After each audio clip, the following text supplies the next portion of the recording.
Dispersion का मतलब क्या होता है कि एक व्हाइट लाइट जब 7 कलर्स में टूटती है उसे डिस्पर्जन बोलते हैं, ठीक है। तो रिफ्रैक्शन की वजह से, ठीक है, रिफ्रैक्शन की वजह से, क्योंकि जो व्हाइट लाइट है वो रिफ्लेक्ट नहीं कर रही है, वो रिफ्रैक्ट कर रही है, क्योंकि वो इसके अंदर एंटर कर रही है।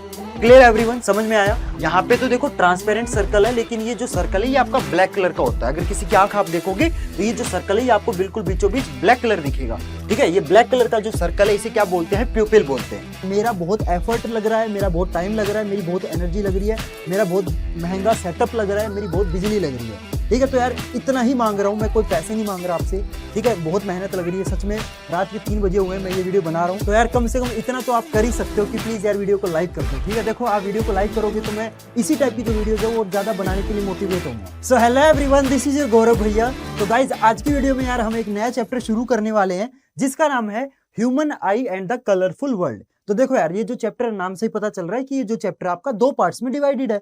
एक पार्ट में हम ह्यूमन आई के बारे में पढ़ेंगे, दूसरे पार्ट में हम कलरफुल वर्ल्ड के बारे में पढ़ेंगे, ठीक है। तो चलो यार शुरू करते हैं। तो सबसे पहले बात करते हैं ह्यूमन आई कि हमारी जो आंख है इसके बारे में थोड़ा सा पढ़ लेते हैं। तो आपको पता है ह्यूमन आई हमारा एक बहुत ही इंपॉर्टेंट ऑर्गन है हमारी बॉडी का, जिसकी हेल्प के थ्रू हम क्या कर पाते हैं? इस प्यारी सी दुनिया को देख पाते हैं, राइट। चाहे आपकी क्रश हो, चाहे आपका टीचर हो, चाहे आपके पेरेंट्स हो, हम किस चीज की वजह से देख पाते हैं? हमारी प्यारी प्यारी आंखों की वजह से देख पाते हैं, राइट। अगर आंखें नहीं होगी तो हम अपनी क्रश को देख ही नहीं पाएंगे, है ना।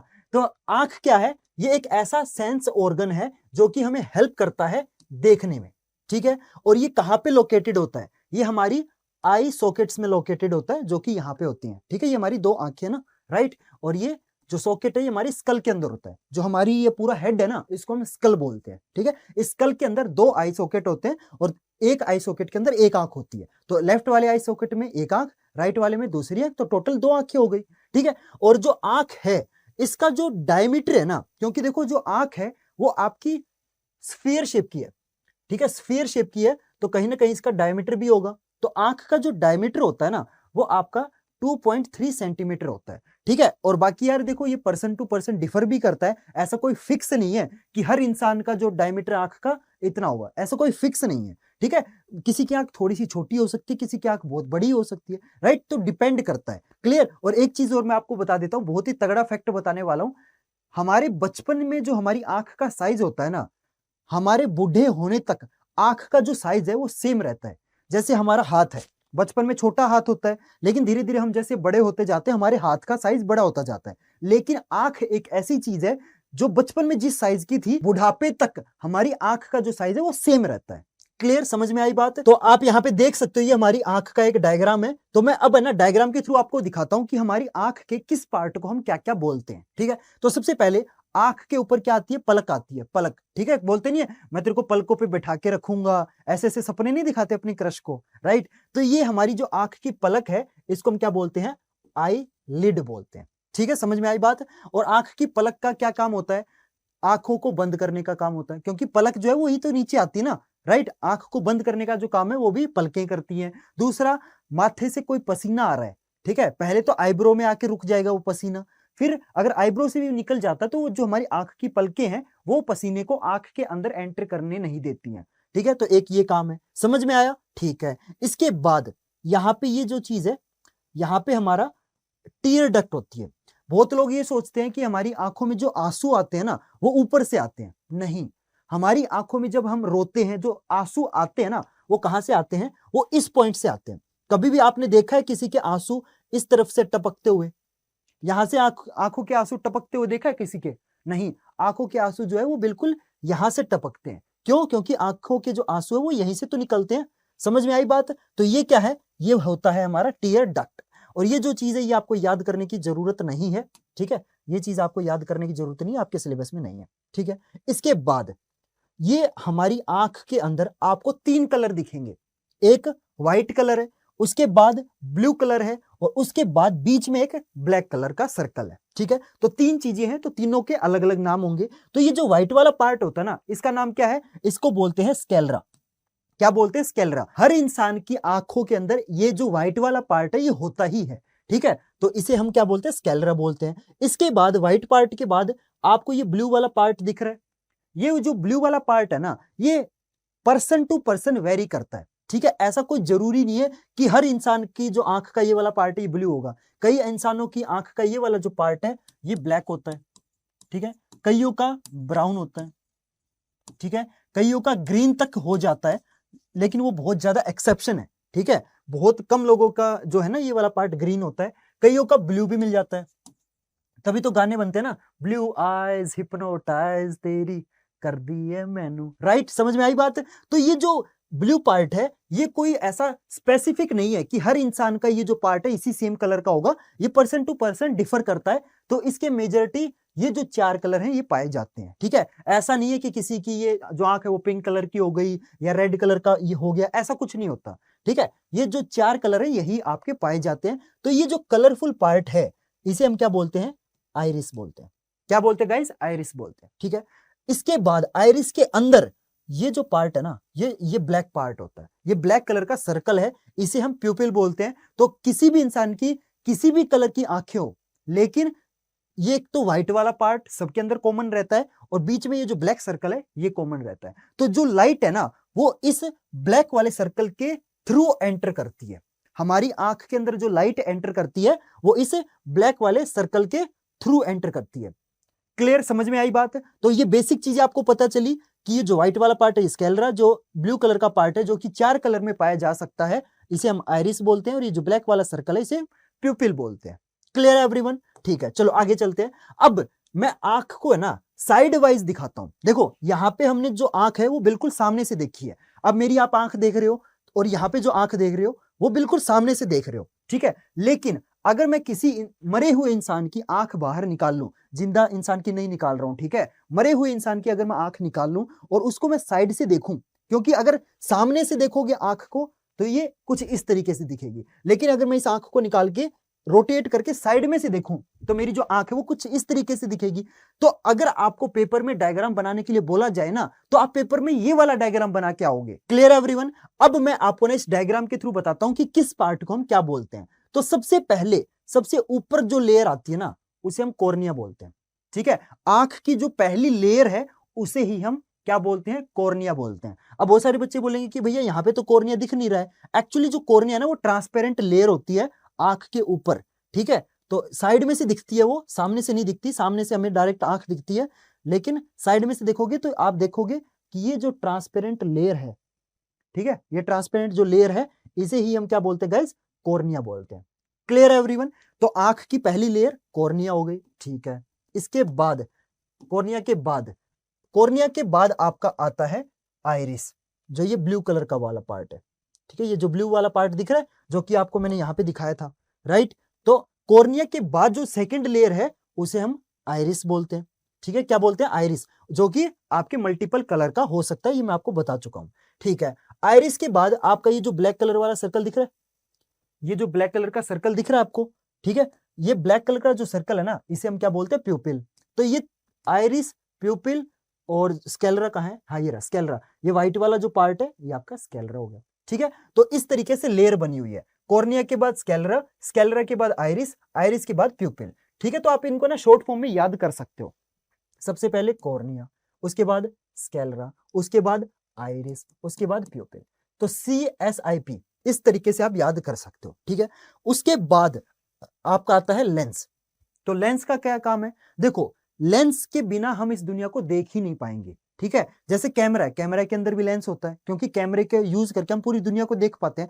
तो लेंस एक बहुत इंपॉर्टेंट चीज है। तो हमारी आंखों के अंदर भी एक लेंस होता है जो कि कुछ इस शेप का होता है, और इस लेंस की यही खास बात है कि ये लेंस आपका मोटा पतला होता रहता है, ठीक है, ऐसा कोई फिक्स नहीं है, ठीक है। जैसे मेरा ये चश्मे के अंदर भी लेंस है, ठीक है, लेकिन इस चश्मे के लेंस को मैं मोटा पतला नहीं कर सकता, ये फिक्स हो चुका है। लेकिन जो आंखों का लेंस है ना ये आपका मोटा पतला हो सकता है, क्योंकि ये जो लेंस है ये कोई सॉलिड नहीं है। मेरी चश्मा का जो लेंस है वो सॉलिड है, ठीक है, इसलिए वो चेंज नहीं हो सकता। लेकिन आंखों के अंदर जो लेंस होता है ना वो थोड़ा सा आपका जेली टाइप का होता है, ठीक है। आपने खाई है कि जो जेली वगैरह खाई होगी मेरे ख्याल से आपने, तो जेली आपको पता होगा कि जेली थोड़ी सी सॉलिड होती है, थोड़ी सी लिक्विड होती है। उस पे जेली पे आप प्रेशर डालोगे तो वो पतली भी हो जाती है, जेली को अगर पकड़ी खींचोगे तो वो मोटी हो जाती है। तो ये जो हमारा लेंस है ये जेली शेप का होता है, ठीक है।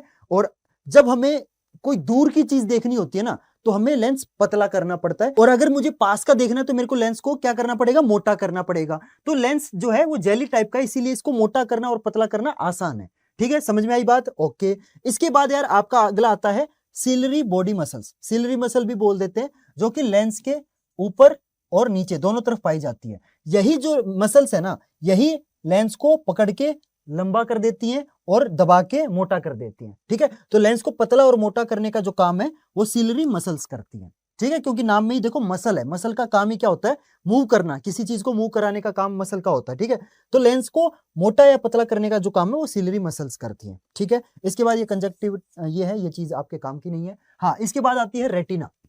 तो आपके देखो जब लाइट प्यूपिल से एंटर करके लेंस के अंदर जाती है, तो लेंस के अंदर जाने के बाद वो डायरेक्ट जो लाइट है वो इस स्क्रीन पे पड़ती है। ये जो बेस है ना, ये जो पीछे का बेस है, जो जिसको हम स्क्रीन भी बोलते हैं, इस स्क्रीन का नाम क्या है, रेटिना।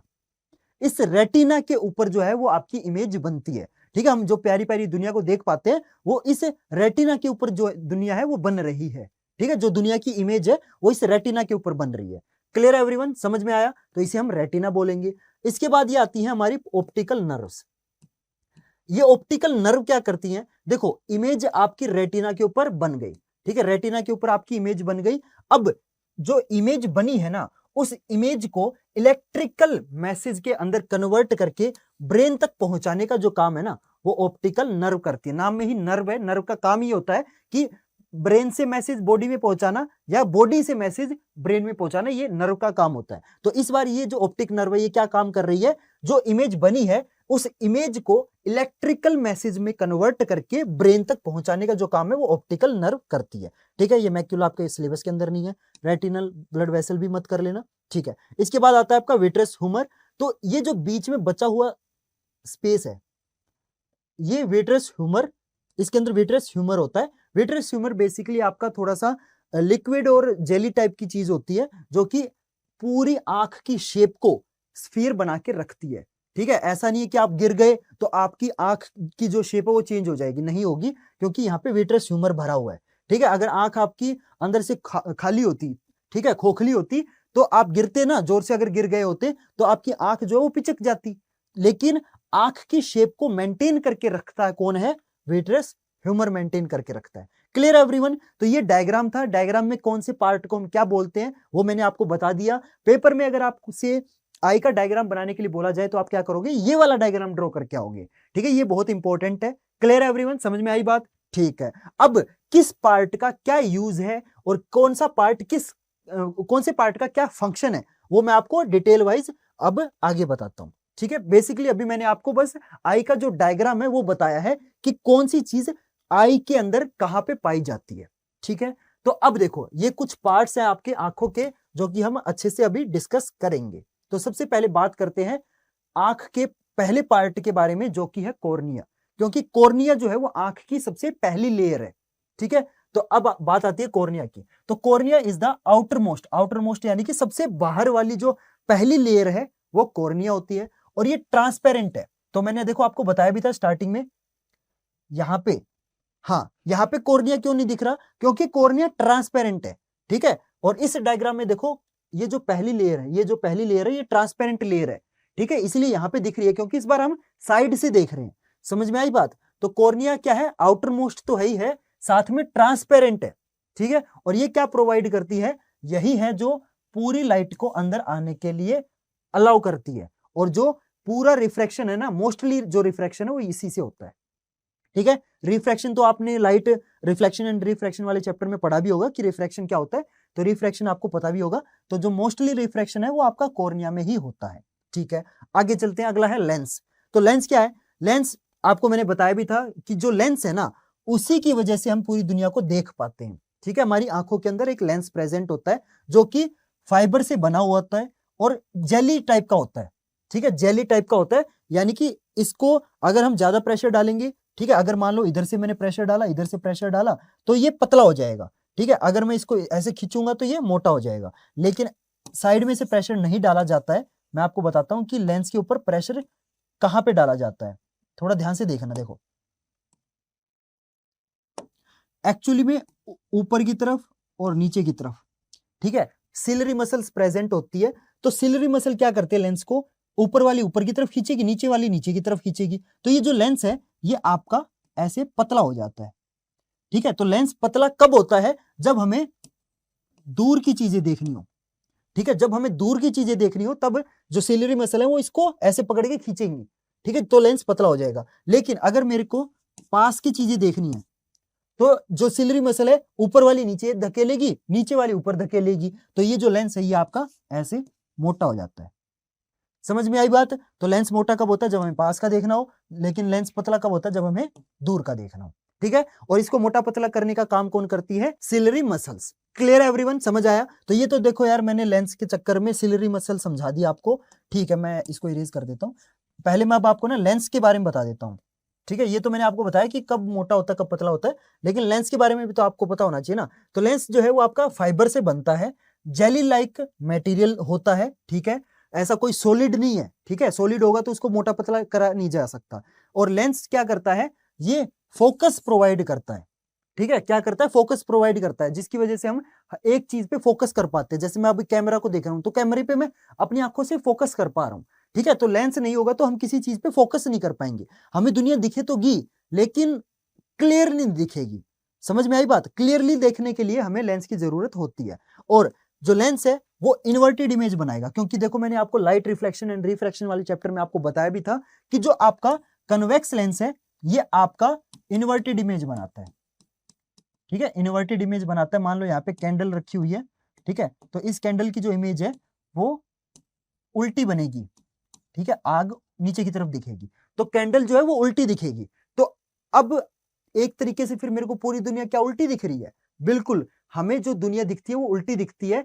तो रेटिना के ऊपर जो इमेज बनेगी ना वो आपकी उल्टी बनती है, इन्वर्टेड बनती है, ठीक है। ये जो कैमरा है ये मेरे को उल्टा दिख रहा है, बट मेरा माइंड जो है ना, बट क्या, देखो मैं समझाता हूं। रेटिना के ऊपर इमेज इन्वर्टेड बनी, साथ में अब क्या होता है, पीछे ऑप्टिक नर्व लगे होते हैं। जो ऑप्टिक नर्व क्या करेगी, इस इमेज को कहां पे पहुंचा देगी, ब्रेन तक पहुंचा देगी। और जो ब्रेन है वो क्या करेगा, ब्रेन है ना इस इमेज को फिर से उल्टा कर देगा। तो कोई चीज अगर उल्टी है उसको फिर से उल्टा करोगे तो वो वापस सीधी हो जाएगी, राइट। तो ब्रेन क्या करेगा, इस कैंडल की इमेज को फिर से उल्टा कर देगा और ये जो कैंडल की इमेज है ये वापस सीधी हो जाएगी और मेरे को पूरी दुनिया जो है सीधी दिखने लग जाएगी, ठीक है। तो लेंस की वजह से इमेज उल्टी तो होती है, लेकिन जो हमारा ब्रेन है उस उल्टी इमेज को दोबारा से उल्टा करके सीधा कर देता है। क्लियर है एवरीवन, समझ में आया? ठीक है। और जो कन्वेक्स लेंस है वो इमेज को कहां बनाता है, रेटिना पे बनाता है। ये तो मैंने आपको बता दिया। क्लियर? ठीक है, चलो आगे चलते हैं। इसके बाद अगली चीज आती है आइरिस। आइरिस आपको पता है ये कलरफुल पार्ट होता है हमारी आंख का, ठीक है। और that control the size of the प्यूपिल। Yes, बिल्कुल सही। बहुत ही प्यारी चीज बताऊंगा, देखो ये हमारी आंख है, सामने से आंख देखोगे तो बीच में एक ब्लैक कलर का प्यूपिल वाला छेद मिलेगा और इसके साइड में कलरफुल पार्ट होता है। फॉर एग्जाम्पल मैं ब्लू ड्रॉ कर लेता हूँ, ठीक है। ब्लू आइज हिप्नोटाइज तेरी कर दी है मैनू, राइट। तो ये हमारा क्या है, ये ब्लू वाला पार्ट क्या है, ये हमारा आइरिस है, ठीक है। और ये जो बीच में ब्लैक, चलो मैं ब्लैक से ड्रॉ करता हूँ, और ये जो बीच में ब्लैक वाला पार्ट है ये क्या है, दिस इज प्यूपिल। क्लियर एवरीवन, समझ में आया? ठीक है, चलो अब थोड़ा ध्यान से समझना, ठीक है। तो हमारा जो आइरिस है, ये जो हमारा आइरिस है इसका काम क्या है, ये तो हमें पता चल गया कि आंख में यहाँ पे प्रेजेंट होता है और ये कलरफुल होता है, लेकिन इसका काम क्या है, ये हमारी आंख में करता क्या है। देखो जब भी हमारी आंखें एकदम से किसी रोशनी वाली जगह पे देखेंगी तो हम एक तो सेकंड के लिए फोकस नहीं कर पाएंगे। आपने देखा भी होगा जब हम किसी बंद कमरे में से एकदम रोशनी में जाते हैं ना तो हमारी आंखों पे एकदम से बहुत ज्यादा प्रेशर बनता है, मतलब ऐसा दबाव नहीं लगता, मतलब एकदम से ऐसा फील होता है कि यार आंखों पे जोर पड़ रहा है ना। तो एक दो सेकंड के लिए हमें ना अंधे से हो जाते हैं, क्योंकि हमें पूरा, मतलब जब भी हम किसी अंधेरे वाले कमरे से एकदम से धूप में जाएंगे, रोशनी में जाएंगे ना, तो हम अच्छे से एकदम देख नहीं पाते, ठीक है। आंखों पे थोड़ा सा दर्द होने लग जाता है, लेकिन 2-3 सेकंड बाद हम देख पाते हैं। वो क्यों होता है? वो आइरिस की वजह से होता है। क्योंकि देखो हमारी जो आंख के बीच में ये जो ब्लैक कलर का छेद है ना, जिसको हम क्या बोलते हैं, प्यूपिल बोलते हैं, इसमें क्या है, ये छोटा सा छेद है, ठीक है। अगर हम एकदम से धूप में जाएंगे ना तो इस छेद के अंदर बहुत ज्यादा रोशनी पड़ेगी, जो और इतनी सनलाइट हमारी आंख के रेटिना को जला सकती है, क्योंकि वो डायरेक्ट जो रोशनी है वो हमारी रेटिना पे जाएगी, लेंस के थ्रू पास होकर रेटिना पे जाएगी और रेटिना तो जल जाएगा। इसीलिए हमारा जो आइरिस है ना वो क्या करता है, हमारा जो आइरिस है वो इस छेद को क्या करता है, छोटा कर देता है, ताकि इसके अंदर रोशनी कम जाए। रोशनी कम जाएगी तो हमारी आंखें बची रहेंगी, क्योंकि ज्यादा धूप के अंदर कम रोशनी में भी हम देख सकते हैं, ठीक है, क्योंकि रोशनी वहां पे ऑलरेडी पहले से ही बहुत सारी है, ठीक है। तो मैं थोड़ा ना देखो ध्यान से समझना, देखो मैं डायग्राम के थ्रू समझाता हूं।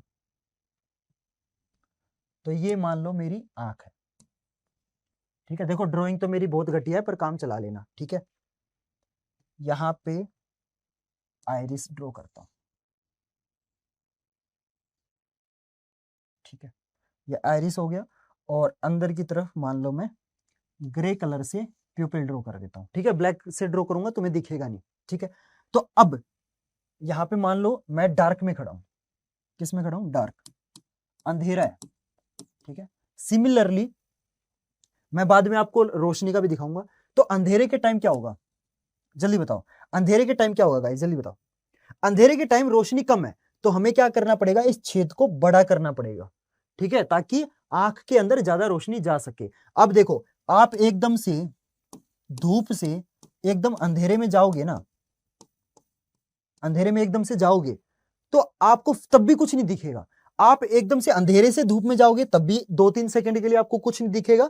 आप धूप से अंधेरे में जाओगे तब भी आपको 2-3 सेकंड के लिए कुछ नहीं दिखेगा, क्योंकि 2-3 सेकंड में, उन 2-3 सेकंड में एक्चुअली होता क्या है, हमारा जो प्यूपिल का साइज है ना वो छोटा बड़ा होता है। अगर आप एकदम से धूप में ज्यादा रोशनी में जाओगे तो जो प्यूपिल है उसका साइज स्मॉल होगा, ताकि कम रोशनी जाए और हमारी आंखें अंदर से जल ना जाए। और अंधेरे में क्या होगा, जो प्यूपिल है वो बड़ा हो जाएगा, बिग साइज होगा, ताकि ज्यादा रोशनी जा सके और हम ज्यादा देख पाएं। Clear everyone. तो अब ये तो पता चल गया कि आपका प्यूपिल कब छोटा होता है कब बड़ा होता है, ये तो आपको पता चल गया। लेकिन इसको छोटा बड़ा करता कौन है, आइरिस करता है, ठीक है। तो आइरिस क्या करेगा, आइरिस से ना फैल जाएगा। देखो जैसे मान लो अंधेरा है, अंधेरे के टाइम क्या होगा, इस छेद को बड़ा करना पड़ेगा, राइट। तो ये जो छेद है बड़ा हो जाएगा, ठीक है। छेद को बड़ा करने के लिए क्या होगा, बेसिकली जो हमारा आइरिस है ये पतला हो जाएगा, ठीक है। और ये चीज मैंने करके देखी हुई है खुद। मैं मतलब बहुत ही ज्यादा मतलब शरारती बच्चा था अपनी 10th क्लास में। मैंने क्या किया मैं आपको दिखाता हूँ, ठीक है। पता नहीं आप नोटिस आपने किया है कि नहीं किया है। मैंने क्या किया, मैंने ना उस टाइम मम्मी का फोन उठाया, ठीक है, और ऐसे फ्लैश लाइट ऑन कर दी, ठीक है। और मैं क्या किया, मैं शीशे के आगे जाके खड़ा हो गया, ठीक है, शीशे के आगे खड़ा हो गया। अब मैंने क्या किया, मैं उस शीशे में अपनी आंखें देख रहा हूँ और फ्लैश लाइट ऑन कर रखी है। और फ्लैश लाइट देखो यहाँ पे मैं इस फ्लैश लाइट को ऐसे बटन से ऑफ ऑन कर सकता हूँ, ठीक है, ऐसे ऑन ऑफ कर सकता हूँ। तो मैंने शीशे में खड़ा हूँ, मैंने एकदम से टॉर्च ऐसे शीशे की तरफ मारी, तो शीशे में जब टॉर्च लगेगी, ये वाली जो फोन की टॉर्च लगेगी, तो वो टॉर्च रिफ्लेक्ट होकर मेरी आंखों में भी पड़ेगी, यानी कि बहुत ज्यादा रोशनी हो गई। और मैंने अपने आइरिस को ऐसे छोटा होते हुए देखा, छोटा होते हुए, क्यों, क्योंकि ज्यादा रोशनी है तो आंख का जो प्यूपिल है वो छोटा होगा ताकि कम रोशनी अंदर जाए, ठीक है। तो आइरिस बड़ा हो जाएगा, ठीक है, जो आइरिस है वो बड़ा हो जाएगा। मेरा आंख जो है वो डार्क ब्राउन कलर की है, ठीक है, वो भी मेरे को उसी दिन पता चली थी, ठीक है। तो बेसिकली ये समझ आया। और जैसे ही मैं क्या करता हूं, मैं इस टॉर्च को बंद कर देता हूं, ऑफ कर देता हूं, तो मेरा आइरिस खुलने लग जाता है ताकि मेरा जो प्यूपिल है वो बड़ा हो सके।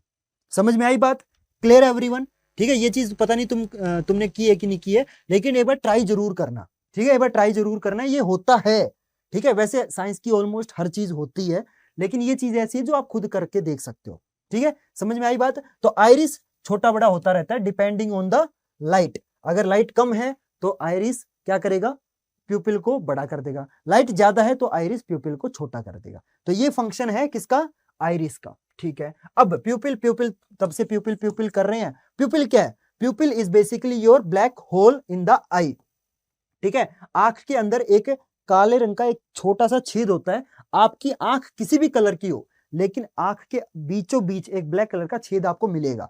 वो जो छेद है, उसी छेद के अंदर से आपकी जो लाइट है एंटर कर पाती है आपकी आंखों के अंदर।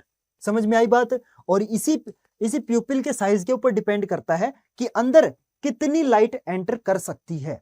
प्यूपिल छोटा होगा तो कम लाइट एंटर करेगी, प्यूपिल बड़ा होगा तो ज्यादा लाइट एंटर करेगी। और प्यूपिल को छोटा बड़ा करने में कौन हेल्प करता है, आइरिस हेल्प करता है, ठीक है। इसके बाद सिलरी मसल, जो कि मैं आपको ऑलरेडी बता चुका हूं। सिलरी मसल हेल्प करती है आंख के लेंस को मोटा पतला होने में, ठीक है। अगर मेरे को दूर का देखना है तो लेंस पतला होगा, अगर मेरे को पास का देखना है तो लेंस मोटा होगा। ठीक है। अब जैसे मैं फॉर एग्जांपल अपने हाथ को देख रहा हूं जो कि बहुत पास है, अब मैं एकदम से किसी दूर खड़े इंसान को देखता हूं तो 1 सेकंड में मैं नहीं देख सकता।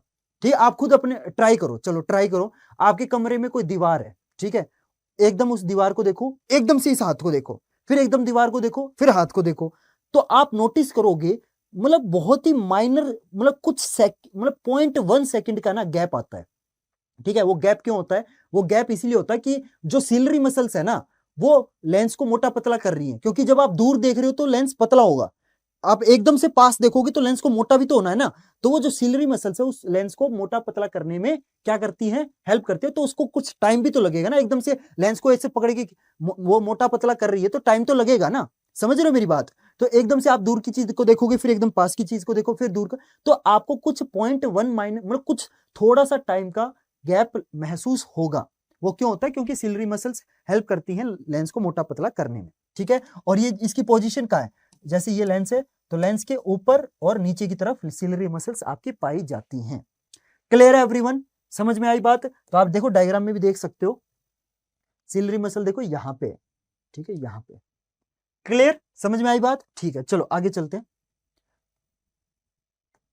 हाँ, अगला आता है रेटिना। रेटिना क्या है? रेटिना एक स्क्रीन है, क्योंकि आपको पता है लेंस के बाद जो लेंस होता है, हमारी आंख के अंदर लेंस है, लेंस की जो इमेज है वो हमेशा कहां बनती है? स्क्रीन पे बनती है। कहां बनती है गाइस? स्क्रीन पे बनती है, राइट। तो रेटिना क्या है? स्क्रीन है। ठीक है। तो एक ऐसी पतली सी मेम्ब्रेन है जो कि आंख के सबसे पीछे के साइड होती है, और ये बहुत ही सेंसिटिव है। ठीक है। ये एक ऐसी स्क्रीन है जो कि बहुत सेंसिटिव है, क्योंकि इसके अंदर बहुत ज्यादा सेंसिटिव सेल्स होती हैं। रेटिना के अंदर है ना, मैं बता देता हूं आपको, जो कि हम आगे भी पढ़ेंगे। रेटिना के अंदर है ना 2 टाइप की सेल्स होती हैं, एक रोड्स, दूसरी कॉन्स। कॉन्स का काम होता है कलर बताना, कि भाई जो चीज हम देख रहे हैं उसका कलर क्या है। रोड्स का काम होता है डार्कनेस बताना, डार्कनेस या फिर ब्राइटनेस बताना। ठीक है, कि जो चीज आप देख रहे हो कितनी डार्क है, कितनी ब्राइट है। ठीक है। तो रेटिना के ऊपर ये 2 टाइप की सेंसिटिव सेल्स होती हैं, rods and cones. C for cones, C for colour, ऐसे याद कर सकते हो। कॉन्स का काम होता है बताना कि वो जो चीज है वो किस कलर की है। ठीक है। रोड्स का काम होता है वो जो चीज है वो कितनी ब्राइट है। मान लो कलर आ गया फॉर एग्जाम्पल रेड, ठीक है, कौन ने बता दिया कि जो चीज आप देख रहे हो रेड कलर की है, लेकिन वो डार्क रेड है, वो बेबी रेड है, होता है ना बेबी पिंक, पता नहीं दुनिया भर के कलर होते हैं, लड़कियों को ज्यादा पता होती है ये चीजें। ठीक है। तो वो जो रेड है वो कितना डार्क रेड है, लाइट रेड है, वो कितना रेड है, ठीक है, वो आपका रोड से पता चलता है। ठीक है। अब रोड बता देगा कि भाई डार्क है या फिर लाइट है, लेकिन कलर कौन से पता चलता है। ठीक है। ये कहां पाई जाती है? रेटिना के ऊपर। तो रेटिना बेसिकली एक पतली सी मेम्ब्रेन है जो कि आंख के लास्ट में पाई जाती है, और उसी के ऊपर सारी की सारी जो इमेज है वो बनती है। ठीक है। समझ में आया? इसके बाद आता है यार आपका ऑप्टिक नर्व। तो ऑप्टिक नर्व देखो नाम के अंदर ही नर्व है, तो नर्व का काम क्या होता है? एक मैसेज को दूसरी जगह पहुंचाना। तो यहाँ पे जो मैसेज है वो आपकी आंख से कहां तक पहुंचाया जाता है? ब्रेन तक पहुंचाया जाता है। ठीक है। क्योंकि इन द एंड जो कैलकुलेशन होनी है वो सारी ब्रेन के अंदर होनी है ना, कि भाई क्या चीज देख रहा है तू, कहां मुड़ना है, राइट, वो सारी चीज तो ब्रेन के अंदर होनी है। आंख तो बस इमेज बना रही है, वो जो इमेज है वो कौन समझता है? ब्रेन समझता है। तो आई से ब्रेन तक जो इमेज पहुंचाने का काम है वो आपकी ऑप्टिक नर्व्स करती हैं। क्लियर है एवरीवन? समझ में आया? ठीक है। अगला आता है ब्लाइंड स्पॉट।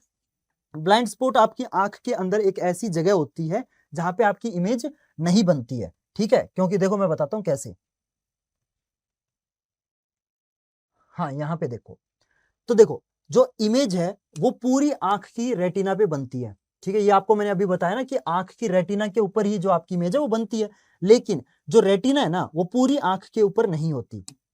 देखो रेटिना यहां से चलती आई यहां तक होगी, और यहां से चलती यहां तक होगी। यहां पे क्या है? बेसिकली आपकी ऑप्टिक नर्व है। ठीक है। यहां पे रेटिना नहीं है, तो ये एक ऐसा पॉइंट है हमारी आंख के अंदर जहां पे आपकी इमेज नहीं बनती है। समझ में आई बात? क्यों? क्योंकि यहाँ पे ऑप्टिक नर्व है ना। ठीक है। यहाँ पे रेटिना नहीं है, क्योंकि जो इमेज है वो रेटिना के ऊपर बनती है। तो रेटिना यहां से लेके यहां तक तो है, और नीचे की तरफ यहां से लेके यहां तक है, लेकिन यहाँ पे ऑप्टिक नर्व होने की वजह से रेटिना नहीं आ पाया, और इसीलिए ये जो पॉइंट है इसी को हम क्या बोलते हैं? ब्लाइंड स्पॉट बोलते हैं। क्योंकि यहाँ पे जो इमेज है वो बनती ही नहीं है, और जहां पे इमेज नहीं बनती उसको क्या बोलते हैं? ब्लाइंड बोलते हैं। राइट? समझ में आया गाइज?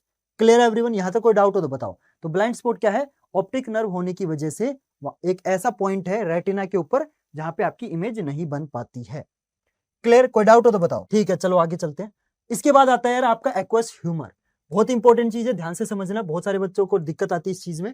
तो एक्वस ह्यूमर क्या है, आपके कॉर्निया और आंख के लेंस के बीच में एक ऐसा स्पेस होता है जहां पे आपका ना ट्रांसपेरेंट लिक्विड प्रेजेंट होता है। उसी ट्रांसपेरेंट लिक्विड को हम क्या बोलते हैं, एक्वस ह्यूमर बोलते हैं। तो कॉर्निया और आंख के लेंस के बीच में एक ऐसी लिक्विड चीज होती है, ठीक है, उसी लिक्विड चीज को हम क्या बोलते हैं, एक्वस ह्यूमर बोलते हैं। ठीक है, कॉर्निया और लेंस के बीच में पाया जाता है, जो कि हेल्प करता है किस चीज को, किस चीज में हेल्प करता है, ये हेल्प करता है रिफ्रैक्शन में। ठीक है, कॉर्निया भी रिफ्रैक्शन में हेल्प करता है, ठीक है, मैंने आपको बताया था, राइट। और ये जो एक्वस ह्यूमर है ये भी आपकी रिफ्रैक्शन में हेल्प करता है, ताकि जो इमेज है वो रेटिना तक बिल्कुल सही तरीके से बन जाए। ठीक है, अगर ज्यादा रिफ्रैक्शन नहीं होगा तो जो इमेज है वो रेटिना के पीछे बनेगी, और हमें इमेज को रेटिना के ऊपर बनाना है। ठीक है, क्योंकि रेटिना के ऊपर इमेज नहीं बनी तो वो चीज हमें दिखेगी नहीं। ठीक है, तो ज्यादा से ज्यादा रिफ्रैक्शन की जरूरत होती है। तो लेंस तो बहुत रिफ्रैक्शन करता है, ठीक है, लेकिन अकेले लेंस के रिफ्रैक्शन से काम नहीं चलता, इसीलिए कॉर्निया को भी थोड़ी सी रिफ्रैक्शन में हेल्प करनी पड़ती है। और साथ में जो आपका एक्वस ह्यूमर है जो कि कॉर्निया और लेंस के बीच में प्रेजेंट होता है, वो भी हेल्प करता है किसमें, रिफ्रैक्शन में। ठीक है, समझ में आई बात। ठीक है, और ये जो एक्वस ह्यूमर है ये आपकी आंख को न्यूट्रिशन भी प्रोवाइड करता है। ठीक है, क्योंकि हमारी बॉडी की हर पार्ट को कहीं ना कहीं न्यूट्रिशन की जरूरत होती है। तो जो एक्वस ह्यूमर है ये आपके रिफ्रैक्शन में तो चलो हेल्प करता ही करता है, साथ में हमारी आंख को ये न्यूट्रिशन भी प्रोवाइड करता है। क्लियर है एवरीवन, कोई डाउट हो तो बताओ। समझ आ रहा है ना सारा कुछ। देखो यार, अगर आपको समझ आ रहा है तो मैं आपसे रिक्वेस्ट करूंगा कि यार प्लीज इस वीडियो को लाइक कर दो।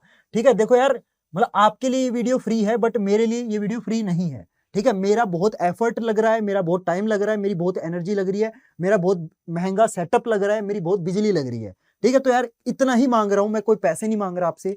ठीक है, बहुत मेहनत लग रही है सच में, रात के 3 बजे हुए मैं ये वीडियो बना रहा हूं, तो यार कम से कम इतना तो आप कर ही सकते हो कि प्लीज यार वीडियो को लाइक कर दो। ठीक है, देखो आप वीडियो को लाइक करोगे तो मैं इसी टाइप की जो वीडियोज है वो और ज्यादा बनाने के लिए मोटिवेट होऊंगा। ठीक है, तो प्लीज प्लीज वीडियो को लाइक कर दीजिए। चलो आगे चलते हैं, अगला आता है विट्रस ह्यूमर। तो विट्रस ह्यूमर मैंने आपको बताया था ये आपके लेंस और रेटिना के बीच में पाया जाता है। देखो मैं डायग्राम दोबारा से दिखा देता हूं। देखो, कॉर्निया और आपके लेंस के बीच में जो है वो एक्वस ह्यूमर पाया जाता है, बट जो विट्रस ह्यूमर है वो यहां पे पाया जाता है। लेंस, ये आपका लेंस हो गया, लेंस एंड रेटिना के बीच में। ठीक है, ये विट्रस ह्यूमर आपका यहां पाया जाता है। ये जो ऑरेंज कलर का पार्ट दिख रहा है ना, यही हमारा क्या है, विट्रस ह्यूमर है। क्लियर है एवरीवन, चलो आगे चलते हैं। हाँ, space between lens and retina is filled with liquid cold vitreous humour. ठीक है, और ये किस चीज में हेल्प करता है, आंख की शेप को मेंटेन करने में हेल्प करता है। ठीक है, आंख की शेप को स्फीयर रखने में ये हेल्प करता है। ठीक है, तो आप देख सकते हो ये मेरे पास एक आंख का 3D मॉडल है। बेसिकली मैंने क्या किया, आंख को है ना बीच में से काट दिया है। ठीक है, अगर मैं इसको सीधे से दिखाऊं तो कुछ आंख हमारी बीच में से ऐसे काटने के बाद कुछ इस तरीके से दिखती है। तो ये बेसिकली 3D मॉडल के थ्रू है ना हम चीजें और भी बेटर तरीके से समझ सकते हैं। अगर मैं इस आंख को ऐसे साइड में से देखूं तो आप नोटिस करोगे इसके आगे एक व्हाइट लेयर है जो कि थोड़ी सी ट्रांसपेरेंट है ना, आपको दिख रही है ना, व्हाइट लेयर है पतली सी जो कि ट्रांसपेरेंट। अगर आप इसको सामने से देखोगे तो जो व्हाइट लेयर है वो आपको क्लियरली नहीं दिखेगी, लेकिन अगर इसको आप साइड में से देखोगे तो आपको पता चलेगा कि आंख के आगे एक ऐसी उठी हुई चीज है। अगर आप अपनी आंख बंद करके अगर हल्की उंगली से ऐसे टच करोगे ना आंख को, तो आपको नोटिस होगा कि आंख है ना बीच में से थोड़ी सी उठी हुई है। वो बेसिकली यही वाली चीज है। ठीक है, आंख में बिल्कुल ऐसे उंगली नहीं मारनी है, आंख बंद करके बिल्कुल प्यारी उंगली से बिल्कुल ऐसे आराम आराम से टच करके देखोगे तो पता चलेगा आपको कि आंख है ना जो बीच में है वो आंख डायरेक्ट ऐसे नहीं होती। ठीक है, बहुत सारे बच्चे सोचते हैं कि आंख डायरेक्ट ऐसे होती है, नहीं, आंख ऐसे आके बीच में से थोड़ी सी उठी हुई होती है, फिर ऐसे होती है। तो ये जो ट्रांसपेरेंट चीज है ये तो हमारी कॉर्निया हो गई। ठीक है, इसके बाद अगर आप इसको सामने से देखोगे तो आपको कुछ ब्राउन कलर का दिख रहा है, कुछ ब्राउन कलर का, रेडिश डार्क रेड कलर का कुछ दिख रहा है, यही है हमारा आइरिस। क्या है ये, आइरिस। क्योंकि देखो ये आइरिस का कलर अलग अलग होता है हर इंसान का, जैसे मेरा डार्क ब्राउन है, ठीक है, कई इंसानों का ये ब्लैक कलर होता है, कईयों का ग्रीन कलर होता है, कईयों का ब्लू होता है। ठीक है, तो बेसिकली जो आंख का कलर देखा होगा ना, बहुत सारे बच्चों का आंख का कलर ब्लू होता है, किसी का ब्लैक होता है, किसी की आंख का कलर ब्राउन होता है, तो वो बेसिकली ये आइरिस का कलर होता है। ठीक है, जैसे मेरी आंख का कलर डार्क ब्राउन है, यानी कि मेरे जो आइरिस है ना, जो मेरी आंख का आइरिस है उसका कलर डार्क ब्राउन है। ठीक है, समझ में आई बात? तो ये है हमारा आइरिस। अब आइरिस के बीचों बीच आपको एक छोटा सा सर्कल दिख रहा है।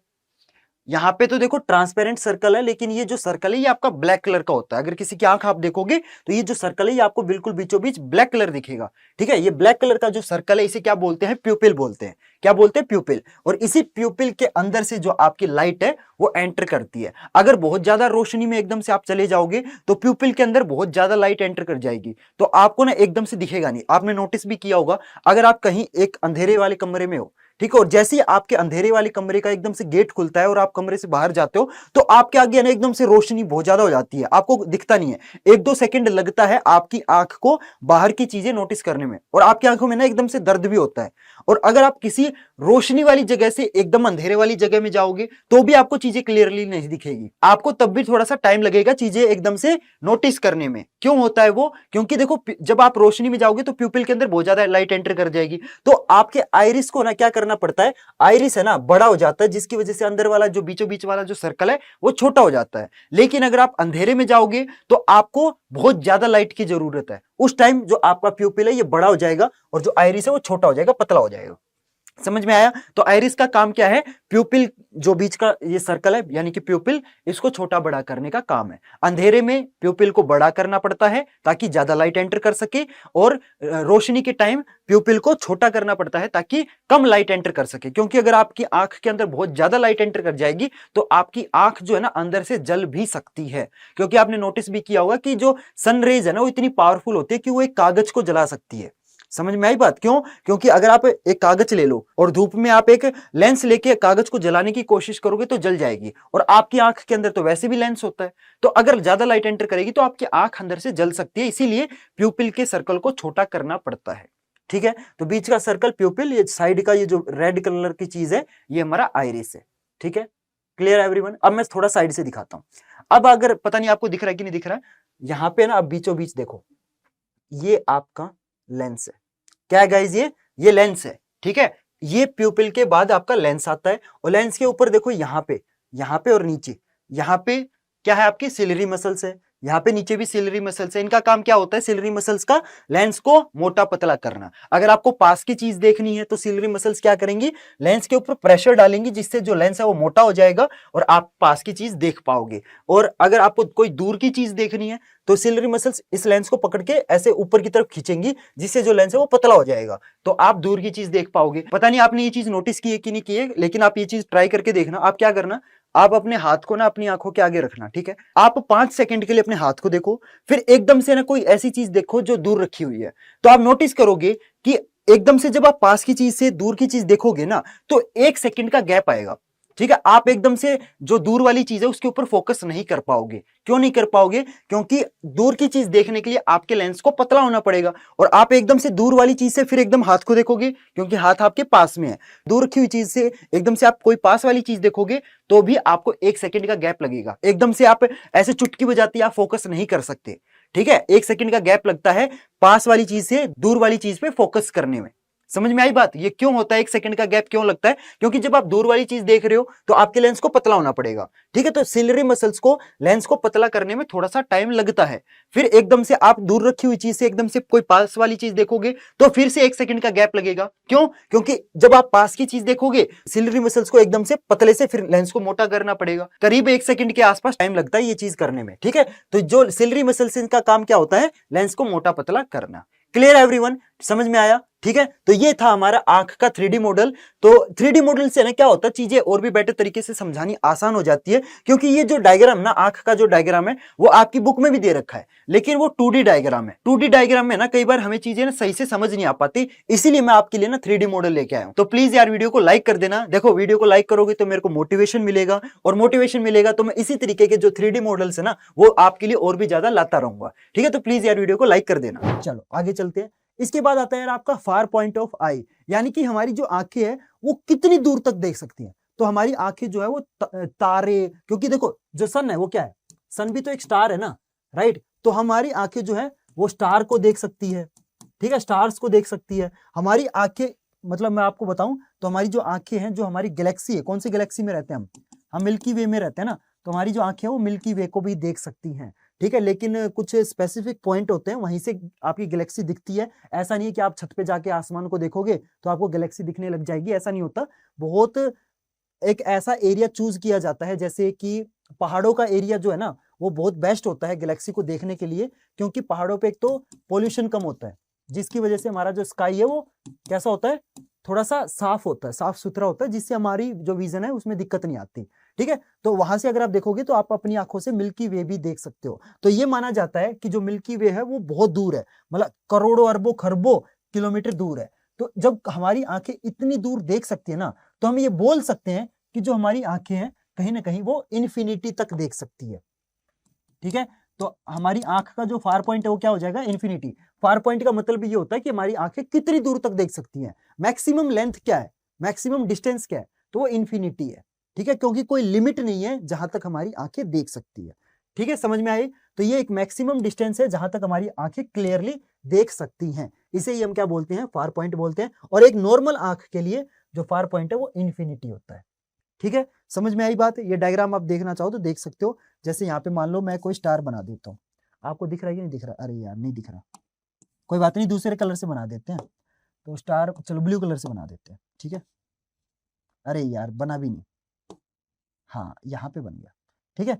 ये बचपन में है ना, मतलब हमारे जो टीचर है वो हम बोलते नहीं थे टीचर से कि प्लीज सर स्टार दे दो, स्टार दे दो, ठीक है। तो टीचर बोलते थे अरे तुम्हें स्टार की क्या जरूरत है, तुम खुद ही स्टार हो।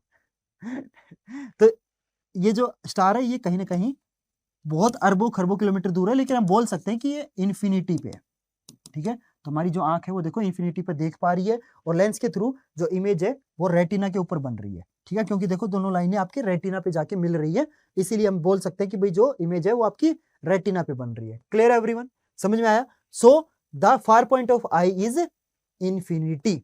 इसके बाद आता है नियर पॉइंट, कि हमारी आंखें पास कितना देख सकती हैं। दूर का तो हमें पता चल गया कि इन्फिनिटी तक देख सकती हैं, लेकिन कितने पास का हमारी आंखें देख सकती हैं। तो देखो यार, अब मैं इस आंख को बिल्कुल देखो यहाँ पे रख लो। अगर मैं इस आंख को देखने की कोशिश करूंगा ना, मेरी आंखों में दर्द होने लग जाएगा, ठीक है। आप ट्राई करो, एक पेन पकड़ो, ठीक है, ये पेन हो गया, और इस पेन को आप क्या करो, ऐसे पास लाते जाओ, ठीक है, और इस पेन पे ही देखते रहना, इस पेन पे ही फोकस करना। एक टाइम के बाद है ना आपकी आंखों में दर्द होने लग जाएगा। ऐसा नहीं है कि आप बिल्कुल यहां तक ले आओगे और तब भी देख रहे हो। एक लेवल के बाद क्या होगा कि आपकी आंखों में ना दर्द होने लग जाएगा। क्यों? क्योंकि आपकी आंखों की एक लिमिट है कि आप इतने ही पास का देख सकते हो। तो वो जो लिमिट है ना वो क्या है, वो आपकी 25 सेंटीमीटर है, कि आप 25 सेंटीमीटर तक का ही क्लियरली देख सकते हो। अगर आप 25 सेंटीमीटर से ज्यादा पास की चीज को देखने की कोशिश करोगे तो आपकी आंखों में दर्द होने लग जाएगा, और आप फिर भी कोशिश करोगे तो आपकी है ना चश्मा लग जाएगा, ठीक है। बहुत लोगों को देखा भी होगा कि जब वो गेम खेलते हैं ना, जैसे मान लो मैं पबजी खेल रहा हूँ, ठीक है, मान लो मैं पबजी खेल रहा हूँ, तो गेम खेलते खेलते ना पता नहीं चलता, क्योंकि हम गेम में इतना घुस जाते हैं कि हम अपने फोन को ना बहुत आंखों के पास ले आते हैं ऐसे, ठीक है, आंखों के पास ले आते हैं। गेम में तो पता चलता नहीं है, राइट, आंखें लाल हो जाती हैं, फिर भी हम गेम खेलते रहते हैं, क्योंकि गेम का चस्का है ना, ठीक है। तो क्या होगा, ज्यादा अगर आप ट्राई करोगे ना, ज्यादा देर गेम खेलते रहोगे तो आपकी आंखों के चश्मा लग जाएगा। समझ में आई बात है। और यही कारण है कि आज के टाइम बहुत सारे लोगों के, बहुत सारे बच्चों के चश्मा लगा हुआ है, क्योंकि वो आदत पड़ गई ना इंस्टाग्राम पे रील देखने की, राइट। तो ज्यादा फोन चलाते हैं, और ज्यादा फोन चलाते चलाते पता नहीं चलता कि कब वो फोन 25 सेंटीमीटर से भी ज्यादा पास आ जाता है। क्लियर, समझ में आया। तो वो कौन सा पॉइंट है जहां तक हम क्लियरली देख सकते हैं, वो 25 सेंटीमीटर है, ठीक है। तो नियर पॉइंट की डेफिनेशन क्या है, मिनिमम डिस्टेंस। फार पॉइंट में मैक्सिमम था, यहाँ पे मिनिमम डिस्टेंस है जहां तक हम क्लियरली चीजों को अच्छे से देख पाए, ठीक है। और आप देख सकते हो ये जो मिनिमम पॉइंट है वो कितना होता है, 25 सेंटीमीटर, ठीक है। और आप देख सकते हो लेंस के थ्रू पास होने के बाद जो इमेज है वो आपकी रेटिना पे ही बन रही है, ठीक है, समझ में आई बात। अगर आप किसी भी ऑब्जेक्ट को मान लो 25 सेंटीमीटर से पास में ले आते हो तो इमेज जो है ना वो आपकी रेटिना पे नहीं बनेगी, ठीक है, क्योंकि ऑब्वियस सी बात है यार, हमारी आंखों की भी एक लिमिट होती है ना। ऐसा थोड़ी हमें बिल्कुल ऐसे माइक्रो ऑर्गेनिज्म को देख सकते हो क्या आप अपनी आंखों से, नहीं देख सकते, राइट, क्योंकि हमारी आंखें की एक लेवल है, ठीक है, समझ में आया। चलो आगे चलते हैं।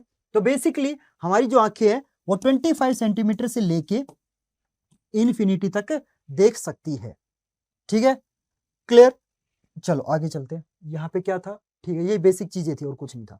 चलो आगे चलते हैं। पावर ऑफ अकोमोडेशन बहुत ही इंपॉर्टेंट चीज है। यहां से आपका एक बहुत ही इंपॉर्टेंट जो टॉपिक है वो स्टार्ट होने वाला है, पावर ऑफ अकोमोडेशन। यानी कि अपनी आंखों की पावर को चेंज कर पाना, इसे हम क्या बोलते हैं, पावर ऑफ अकोमोडेशन। अगर मैं आपको सिंपल भाषा में बताऊं तो इसका मतलब ये है कि लेंस को मोटा और पतला कर पाना। ठीक है, अगर हमें दूर का देखना है तो लेंस क्या होगा, पतला होगा। अगर हमें पास का देखना है तो लेंस क्या होगा, मोटा होगा। समझ में आई बात? ठीक है, इसे ही हम पावर ऑफ अकोमोडेशन बोलते हैं। ठीक है, यानी कि आंख के लेंस की क्या चेंज करना, पावर चेंज करना। ठीक है, समझ में आई? क्योंकि अगर हम लेंस को अगर हम पतला करेंगे ना तो बेसिकली हम इसके पावर को क्या कर रहे हैं, पावर को क्या कर रहे हैं, कम कर रहे हैं, क्योंकि फोकल लेंथ बढ़ा रहे हैं।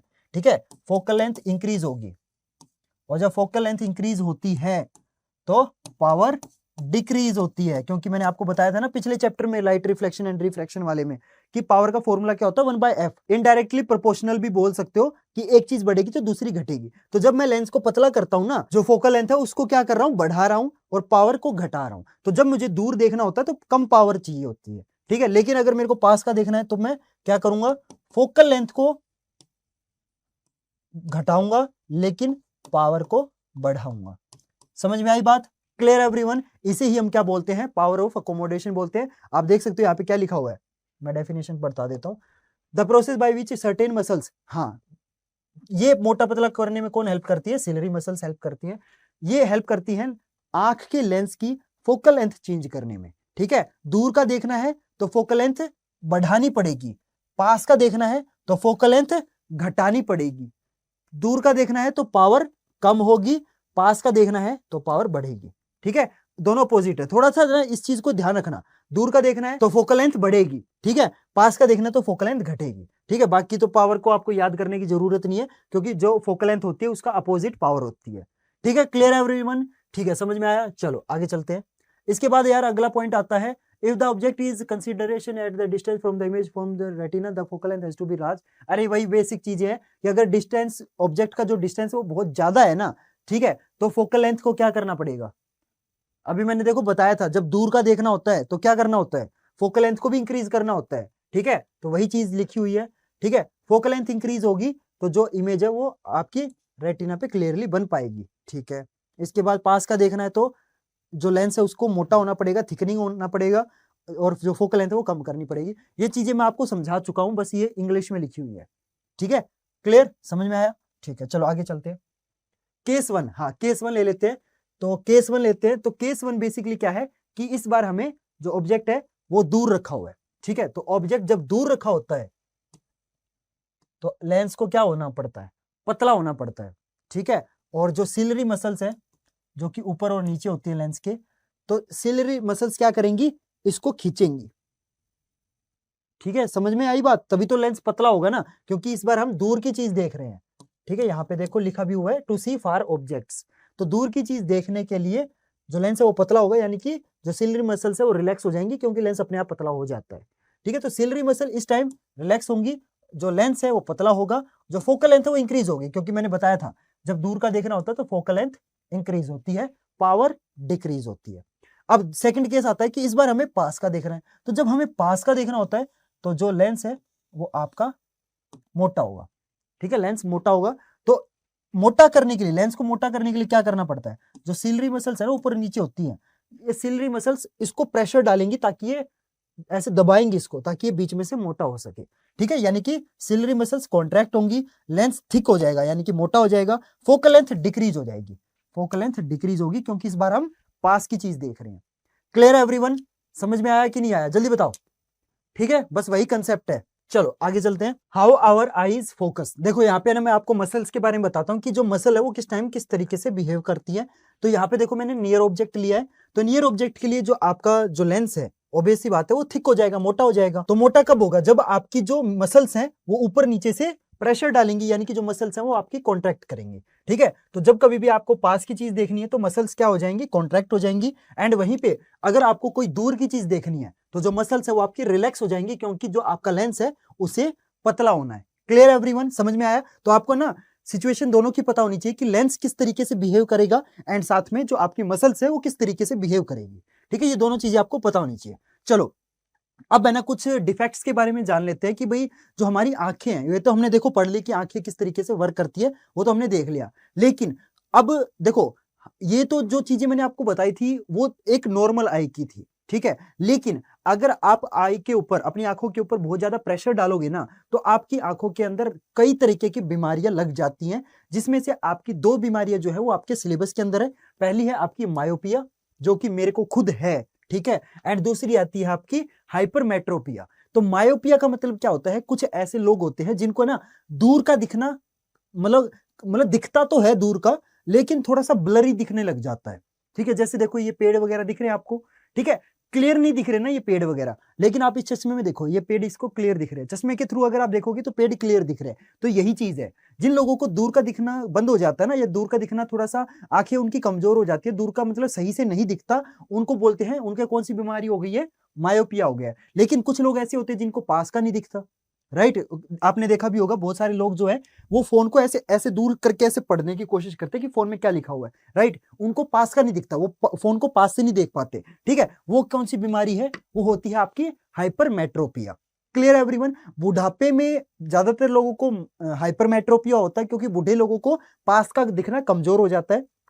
एंड बचपन में जो है वो बच्चे क्या करते हैं, फोन वगैरह ज्यादा चलाते हैं, जिसकी वजह से उनको मायोपिया हो जाता है, उनको ना दूर का दिखना बंद हो जाता है। तो ये चीज तो मेरे साथ भी है यार, मैंने बचपन में ना बहुत ज्यादा फोन वगैरह चलाया है, ठीक है, नो डाउट, जिसकी वजह से मेरे को भी मायोपिया हो गया है, ठीक है। मायोपिया यानी कि मेरे को दूर का नहीं दिखता, अगर मैं चश्मे को हटा दूंगा तो मेरे को दूर का थोड़ा सा ब्लर ही दिखता है, ठीक है। लेकिन जैसे मैं चश्मे को लगाता हूं तो मेरे को जो 144, जैसे यूट्यूब पे 144 पिक्सल होता है ना, और जैसे ही आप क्वालिटी बढ़ाते हो तो वो 1080 पिक्सल हो जाता है, एचडी हो जाता है। ये नॉर्मल मोड है, ये एचडी मोड है, ठीक है, ऐसे एचडी मोड शिफ्ट, ठीक है। तो मायोपिया मतलब दूर का दिखना बंद हो गया है, और हाइपरमेट्रोपिया मतलब पास का दिखना बंद हो गया। तो सबसे पहले हम है ना मायोपिया के बारे में जान लेते हैं, जिसको हम कई बार नियर या शॉर्ट साइटेडनेस भी बोल देते हैं। कई बार नियर साइटेडनेस बोल देते हैं या फिर शॉर्ट साइटेडनेस भी बोल देते हैं, बट एक्चुअली में इसमें क्या है, इसमें दिखना जो है वो दूर का बंद हुआ है, ठीक है। कई बच्चे शायद इसे नियर वर्ड को देख के कंफ्यूज हो जाएंगे, वो ये सोचेंगे कि भैया इसमें तो नियर वर्ड है, नियर का मतलब क्या, हमें पास का दिखना बंद हुआ है? नहीं, नियर वर्ड को देख के कंफ्यूज नहीं होना है। मायोपिया का मतलब होता है कि दूर का दिखना बंद हो गया है। क्लियर, समझ में आया। अब जिनको मायोपिया हो जाता है ना, उनको पास का तो दिखता है, बस दूर का दिखना बंद हो जाता है। मेरे को अब दूर का नहीं दिख रहा, लेकिन मैं बिना चश्मे के भी फोन देख सकता हूं, या अपने हाथ की जो लकीरें हैं उनको देख सकता हूं, मेरे को पास का दिख रहा है, दूर का दिखना बंद हुआ है, ठीक है। तो जिनको मायोपिया हो जाता है वो पास की चीजें तो क्लियरली देख सकते हैं, लेकिन दूर की चीजें क्लियरली नहीं देख पाते हैं, ठीक है। और जो उनकी आंख के अंदर जो इमेज है वो रेटिना से आगे बनती है, और आपको पता है रेटिना के ऊपर इमेज बननी चाहिए, ठीक है। जो लाइनें हैं वो रेटिना के ऊपर जाके लगनी चाहिए, बट जिनके मायोपिया हो जाता है उनकी लाइनें जो है वो रेटिना से पहले ही रुक जाती है, ठीक है। जो इमेज है वो रेटिना से पहले बनती है, ठीक है। तो मेरी आंखों के अंदर जो इमेज है बिना चश्मे के जो है वो रेटिना से पहले बन रही है, लेकिन मैं जैसे ही चश्मा लगाता हूं जो इमेज वाली जो लाइनें हैं वो आपकी शिफ्ट कर जाती है रेटिना पे। Clear everyone. अब मायोपिया क्यों होता है, क्या क्या रीजन है मायोपिया होने के? या तो आपकी आंखों का जो लेंस है वो बहुत ज्यादा मोटा हो गया है, ठीक है, बहुत ज्यादा मोटा हो गया है, या फिर आपकी आंखों का जो साइज है वो लंबा हो गया है, ठीक है। ये जो चीज है ये हेरिडिटी होती है, ठीक है, या फिर टाइम के दौरान हो जाती है, ठीक है। कई लोगों का एक्सीडेंट वगैरह हो जाता है, उसकी वजह से भी जो आंखों का शेप है ना वो चेंज हो जाता है। एक्चुअली में इसमें क्या होता है, अब नॉर्मल इंसान की आंख देखोगे तो वो कुछ इस शेप की मिलेगी, लेकिन कई लोगों का क्या होता है, एक्सीडेंट होने के बाद जो आंखों की शेप है ना वो थोड़ी सी इस टाइप की हो जाती है, मतलब थोड़ी सी लंबी हो जाती है, ठीक है। ऊपर नीचे से प्रेशर बन जाता है ना, तो जिसकी वजह से लंबी हो जाएगी, और जो रेटिना है वो बहुत पीछे चला जाता है, और जो इमेज है वो आगे ही बन जाती है रेटिना से। तो इसको क्या हो गया, मायोपिया हो गया, यानी कि इसको दूर की चीजें दिखनी बंद हो गई है। क्लियर एवरीवन, समझ में आया? ठीक है। तो दो रीजन हो सकते हैं, या तो लेंस बहुत ज्यादा मोटा हो जाए, या फिर जो आंख की शेप है वो उस तरीके से हो जाए जो मैंने अभी आपको दिखाई है। ये दो कारण होते हैं। और आंख का लेंस मोटा कब होता है, जब आप ज्यादा फोन चलाते हो, ज्यादा टीवी देखते हो, ठीक है। ये जो रीजन है ये इन्हीं की वजह से जो आपकी आंख का जो लेंस है वो मोटा हो जाता है, ठीक है। और आपकी जो सिलरी मसल्स हैं, वो इसको पकड़ के ऐसे खींच नहीं पाती, ठीक है, पतला नहीं कर पाए, आपकी सिलरी मसल्स कमजोर हो गई हैं। ये भी एक रीजन हो सकता है। ये क्यों होता है, क्योंकि अगर आप सही से न्यूट्रिशन नहीं लोगे, अपना खाना पीना सही नहीं रखोगे, अगर आप ज्यादा फास्ट फूड खाओगे, मोमोज, चाउमीन, गोलगप्पे ये सब खाओगे ना, तो आपको प्रॉपर न्यूट्रिशन नहीं मिलेगा, जिसकी वजह से आपकी ये जो सिलरी मसल्स है ये कमजोर हो जाएंगी। एंड इनके कमजोर होने की वजह से इनमें इतनी ताकत नहीं रहेगी कि ये इसको पकड़ के ऐसे लेंस को पतला कर सके। ठीक है, तो अब मेरे को जल्दी से कमेंट करके बताओ कि किन किन बच्चों को मायोपिया है, यानी कि किन किन बच्चे, कौन कौन से ऐसे बच्चे हैं जिनको चश्मा लगा हुआ है और उनको दूर का नहीं दिखता। ठीक है, वो जो बच्चे मेरी तरह हैं, ठीक है, प्लीज कमेंट करके बताओ। Okay, clear everyone? ठीक है, चलो आगे चलते हैं। तो ये है नॉर्मल आंख, ठीक है, नॉर्मल आंख है ये। क्यों? क्योंकि इसमें देखो जो आपकी इमेज है वो बिल्कुल रेटिना पे बन रही है, जो लाइनें हैं बिल्कुल रेटिना पे आके टच कर रही हैं, राइट। अगर देखो जो लाइनें है वो बिल्कुल रेटिना पे आके टच कर रही हैं, लेकिन ये है मायोपिया, जिनमें क्या होता है कि रेटिना इधर है, लेकिन जो लाइट रेज है वो रेटिना से पहले ही रुक जाती हैं। ठीक है, मेरी आंख में एक्चुअली ऐसी इमेज बन रही है बिना चश्मे के। ठीक है, समझ में आया बात? क्लियर है एवरीवन? ठीक है, तो मायोपिया में क्या होता है, जो लाइनें हैं वो रेटिना से पहले रुक जाती हैं, यानी कि जो इमेज है वो रेटिना से पहले बनती है। ठीक है, लेकिन जो इमेज है वो हमेशा रेटिना के ऊपर बननी चाहिए। ठीक है, चलो आगे चलते हैं। अब जिन जिन लोगों को मायोपिया है, जैसे मेरे को मायोपिया है, ठीक है, तो क्या मैं लाइफ में कभी दूर का नहीं देख पाऊंगा? नहीं, ऐसा नहीं है। हम मायोपिया को ठीक भी कर सकते हैं यूजिंग कनकेव लेंस। अब मैंने ये जो चश्मे लगा रखे हैं, इन चश्मों में जो लेंस है वो कौन से टाइप का है? कनकेव है। ठीक है, जिन लोगों को दूर का नहीं दिखता है उनके चश्मे में जो लेंस होता है वो कनकेव होता है, जिनको पास का नहीं दिखता उनके चश्मे में जो लेंस होता है वो कन्वेक्स होता है। कनकेव लेंस की खास बात होती है कि ये पतले होते हैं। ठीक है, आपने देखे होंगे बहुत सारे लोग ऐसे होते हैं जिनका चश्मा है ना बहुत मोटा होता है, वो बेसिकली कन्वेक्स लेंस लगाते हैं। समझ में आई बात? लेकिन जिन लोगों का चश्मा पतला होता है, जैसे मेरा अगर आप देखोगे बहुत ही पतला है, ठीक है, क्यों? क्योंकि मेरे चश्मे में कनकेव लेंस है। कनकेव लेंस को अगर आप ऐसे टच करके देखोगे बीच में से पतला मिलेगा। समझ में आई बात? क्लियर है एवरीवन? तो मैं आपको दिखा भी देता हूं, जो कन्वेक्स लेंस है वो इस टाइप का होता है, जो कनकेव लेंस है वो इस टाइप का होता है। ठीक है, तो मेरे चश्मे में ये वाला लेंस है, तो अगर मैं अपने चश्मे को बीच में से देखूंगा, मैंने किया भी है ये टच करके, तो मेरा चश्मा बीच में से पतला मिलता है। लेकिन आपने देखे होंगे जो बहुत बूढ़े बूढ़े लोग होते हैं उनका चश्मा ना बहुत मोटा होता है। तो वो मोटा क्यों होता है? क्योंकि उनका पास का नहीं दिखता, और उनके चश्मे कौन से टाइप के लगते हैं? कन्वेक्स लेंस वाले लगते हैं। Clear everyone? ठीक है, तो एक तरीका करेक्शन, अपनी आंखों की जो नजर जो आपकी कमजोर हो गई है उसको ठीक करने का क्या है? कनकेव लेंस लगा दो। ठीक है, समझ में आई बात? और जैसे आप कनकेव लेंस लगाओगे तो आपकी जो इमेज है, जो आपकी इमेज है जो रेटिना से पहले बन रही थी वो अब रेटिना के ऊपर बनने लग जाएगी। ठीक है, ये देखो नॉर्मल आंख है, ठीक है, ये नॉर्मल आंख है, इसमें देखो जो इमेज है वो रेटिना के ऊपर बन रही है। ठीक है, लेकिन अब क्या किया, ये जो इंसान है, ठीक है, इसको मायोपिया था। ठीक है, तो इसको दूर की चीज दिख नहीं रही थी, इसलिए इसने क्या किया, अपनी आंखों के आगे कनकेव लेंस लगा दिया, जिसकी वजह से जो पहले इमेज है वो यहां बन रही थी, रेटिना से पहले बन रही थी, लेकिन अब जैसे इसने कनकेव लेंस लगाया तो अब जो इमेज है वो रेटिना के ऊपर बनने लग गई, यानी कि इसको सारी चीजें क्लियरली दिखने लग गई। ठीक है, तो जैसे ही हम मायोपिक आंख के आगे, यानी कि एक ऐसी आंख जिसको दूर का नहीं दिखता है, उसकी आंख के आगे अगर कनकेव लेंस लगा देंगे तो जो इमेज है वो आपकी रेटिना के ऊपर बनने लग जाएगी। Clear everyone? ठीक है, अगली बात आती है, अगली जो बीमारी आती है वो है हाइपरमेट्रोपिया, यानी कि एक ऐसी बीमारी जिसमें जो इंसान है वो पास का नहीं देख पाता है। ठीक है, उसको पास का दिखना थोड़ा सा बंद हो जाता है, या फिर क्लियरली पास का नहीं दिख पाता है, थोड़ा सा ब्लरी हो जाता है। ठीक है, तो इसमें क्या होता है कि पास का दिखना बंद हो जाएगा लेकिन दूर का क्लियर दिखता है। एक्चुअली मेरे फादर को भी हाइपरमेट्रोपिया है, उनको ना पास का नहीं दिखता लेकिन उनको दूर का सही दिखता है, तो वो क्या करते हैं, वो कन्वेक्स लेंस लगाते हैं। ठीक है, समझ में आई बात? ओके, जो इमेज है वो रेटिना के पीछे बनेगी। फॉर एग्जाम्पल ये रेटिना है, ठीक है, तो जो इमेज है, मायोपिया में क्या हो रहा था, इमेज पहले बन रही थी, लेकिन हाइपरमेट्रोपिया में जो इमेज है वो रेटिना से पीछे चली जाएगी। Clear everyone? समझ आया? तो हाइपरमेट्रोपिया के होने के क्या क्या कारण है वो देख लो। तो हाइपरमेट्रोपिया में बेसिकली जो एक तो आईबॉल आपका बहुत छोटा हो जाता है। देखो मायोपिया में जो आईबॉल था वो लंबा हो गया था, लेकिन ये नॉर्मल आंख है, लेकिन जिन लोगों को हाइपरमेट्रोपिया हो जाता है उनकी आंख इस शेप की हो जाती है, ऐसे लंबाई में पतली हो जाती है। ठीक है, और मायोपिया में क्या हो गया था, मायोपिया में आंख इस टाइप की हो गई थी। तो अगर आंख ऐसे फैलेगी तो क्या होगा, मायोपिया होगा, लेकिन अगर आंख ऐसे फैलेगी और ऐसे पिचक जाएगी तो ये हाइपरमेट्रोपिया होगा। ठीक है, हाइपरमेट्रोपिया। ठीक है, क्लियर एवरीवन? ठीक है, तो एक तो आंख के साइज के ऊपर भी डिपेंड करता है, हाइपरमेट्रोपिया हो रहा है या फिर मायोपिया हो रहा है।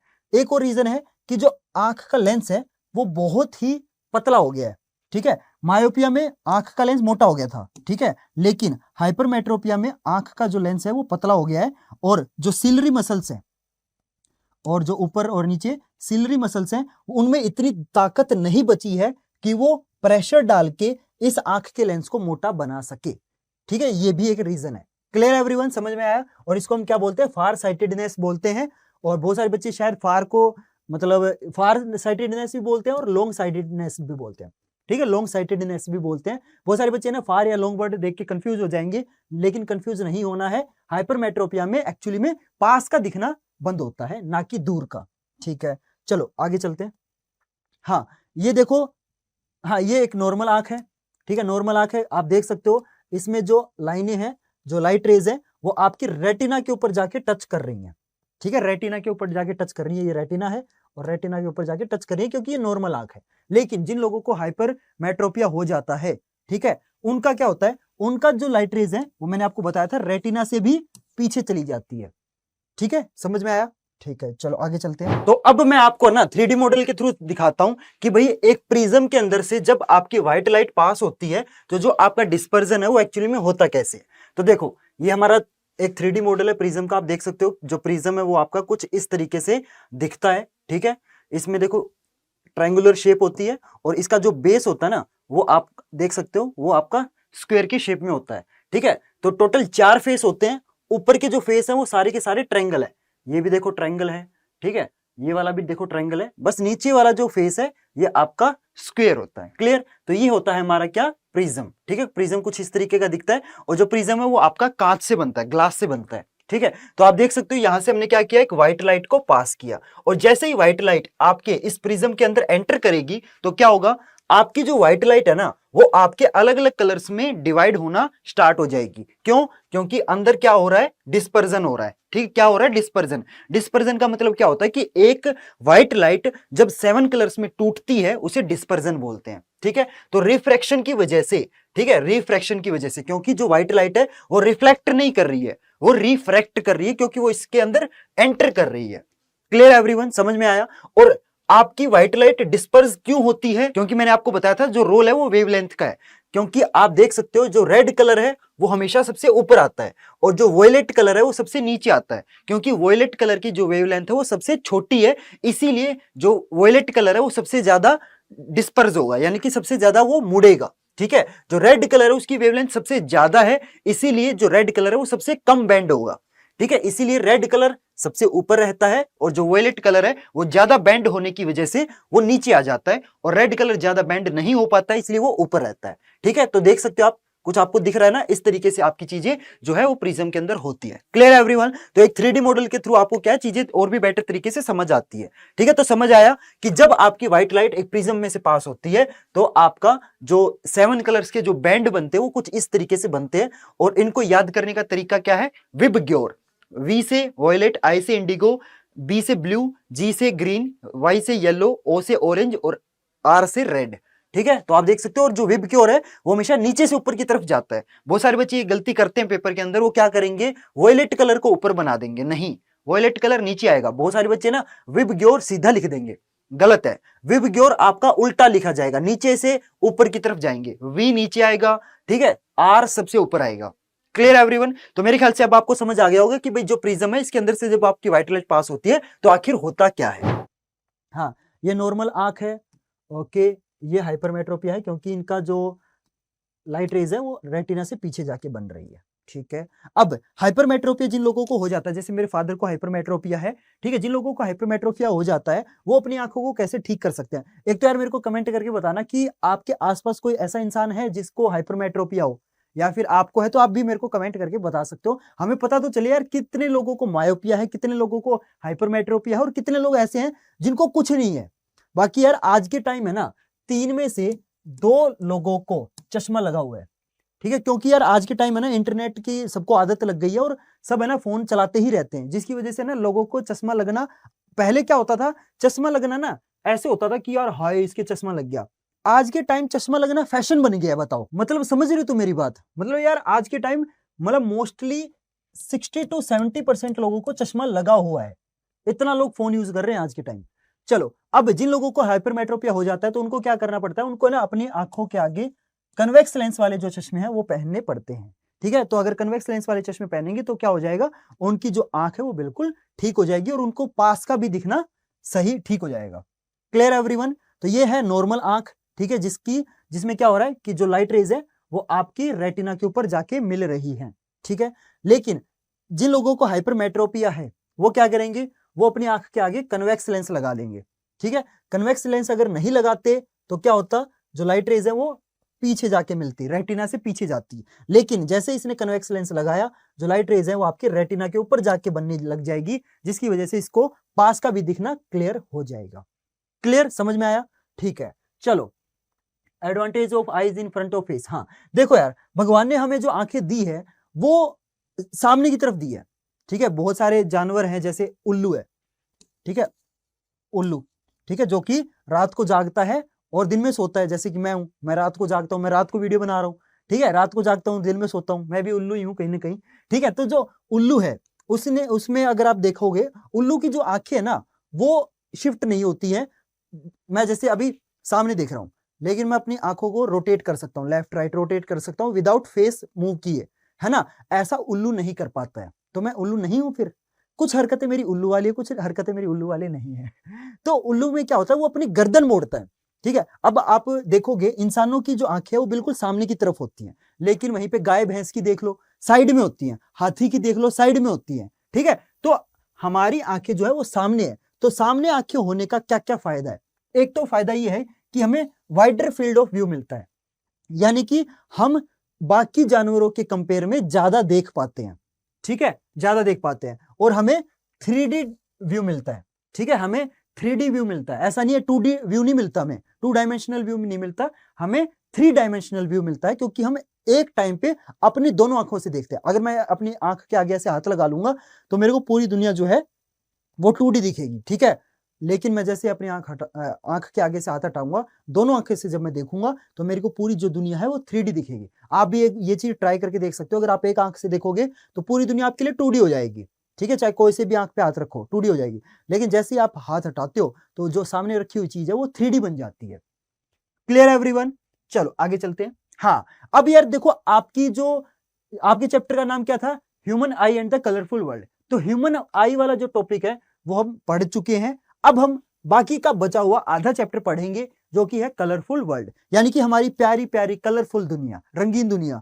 ठीक है, चलो पढ़ते हैं। तो सबसे पहले बात आती है प्रिज्म की, कि भाई प्रिज्म होता क्या है। तो प्रिज्म एक पिरामिडल पीस ऑफ ग्लास है, यानी कि ग्लास का एक ऐसा पीस है जो कि पिरामिड शेप का है। ओके, और इसमें 2 ट्रायंगुलर बेस होते हैं, 3 रेक्टेंगुलर फेसेस होते हैं। ओके, अब डिस्पर्जन ऑफ लाइट की बात करते हैं कि डिस्पर्जन ऑफ लाइट होता क्या है। डिस्पर्जन नाम से ही पता चल रहा है, यानी कि एक लाइट का मल्टीपल कलर में टूटना, उसे ही हम डिस्पर्जन बोलते हैं। ठीक है, आपको पता है सन से हमें जो लाइट मिलती है, अब बहुत सारे बच्चे बोलेंगे कि भैया जो सन से हमें लाइट मिलती है वो येलो कलर की होती है। नहीं, ऐसा नहीं है। तो बच्चे बोलेंगे कि भैया सन तो हमें येलो दिखता है। नहीं, वो येलो हमें अपने एटमॉस्फेयर की वजह से दिखता है। अगर आप सन को स्पेस में जाके देखोगे, मान लो आप मून के ऊपर खड़े हो, मून से अगर आप सन को देखोगे ना तो सन आपको व्हाइट कलर का दिखेगा। तो सन से जो लाइट आती है वो व्हाइट कलर की आती है, ना कि येलो कलर की आती है। ठीक है, ये बात ध्यान रखना। तो बेसिकली डिस्पर्जन का मतलब क्या है कि उस व्हाइट लाइट को चलो मैं व्हाइट कलर से ड्रॉ कर लेता हूं, उस एक व्हाइट लाइट को मल्टीपल कलर्स में तोड़ देना, उसे ही हम डिस्पर्जन बोलते हैं।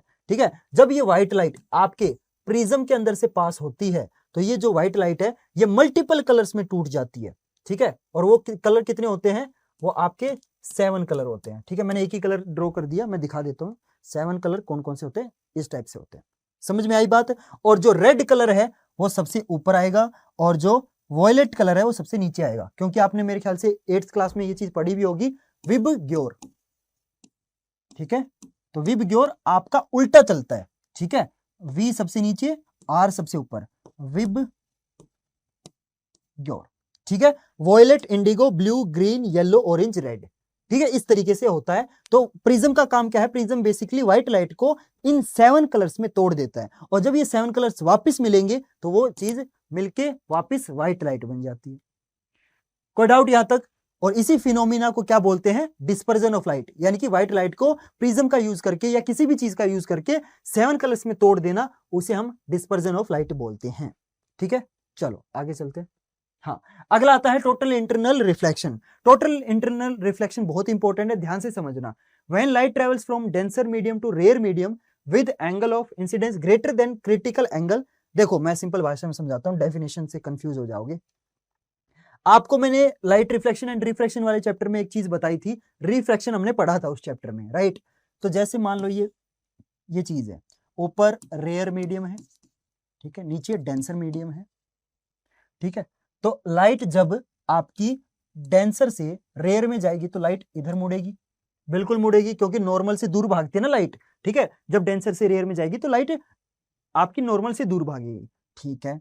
चलो अब मैं क्या करता हूं, मैं सेम फिर से वही सेम बेस लेता हूं, ठीक है। और इस बार मैं क्या करता हूं, इस बार जो लाइट है वो मैं थोड़ी सी और मोड़ देता हूं ऊपर की तरफ। अब जो लाइट है वो आपकी और नीचे की तरफ झुक जाएगी, तो झुक के बिल्कुल बेस के पास आ जाएगी। मानते हो ना पास? क्योंकि लाइट को देखो मैं ऐसे ऐसे करता जा रहा हूं, ठीक है। ये जो एंगल है ये आपका एंगल मैं कम करता जा रहा हूं, जैसे फॉर एग्जांपल ये 60 था, इस बार मैंने ये एंगल मान लो 30 कर दिया, ठीक है। तो जो लाइट है, जो ये वाला एंगल है, ये भी तो कम होता जाएगा, तो हर बार ये लाइट का ये जो एंगल है ये भी कम होता जाएगा, ठीक है।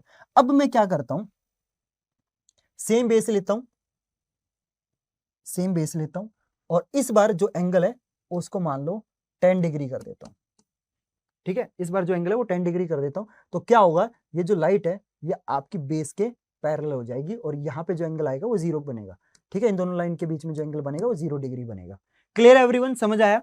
तो अगर मैं लाइट को मोड़ता जाऊंगा तो एक ऐसा लेवल आएगा, एक ऐसा एंगल आएगा, जब ये जो रिफ्रैक्टेड लाइट रे है, क्योंकि ये ऊपर वाली क्या है, रिफ्रैक्टेड लाइट रे है, ठीक है, रिफ्रैक्टेड है, ये नीचे वाली इंसिडेंट है, ठीक है, नीचे वाली इंसिडेंट है। तो रिफ्रैक्टेड लाइट रे एक टाइम ऐसा आएगा कि ये जो लाइट रे है ये बेस के पैरेलल हो जाएगी, ठीक है।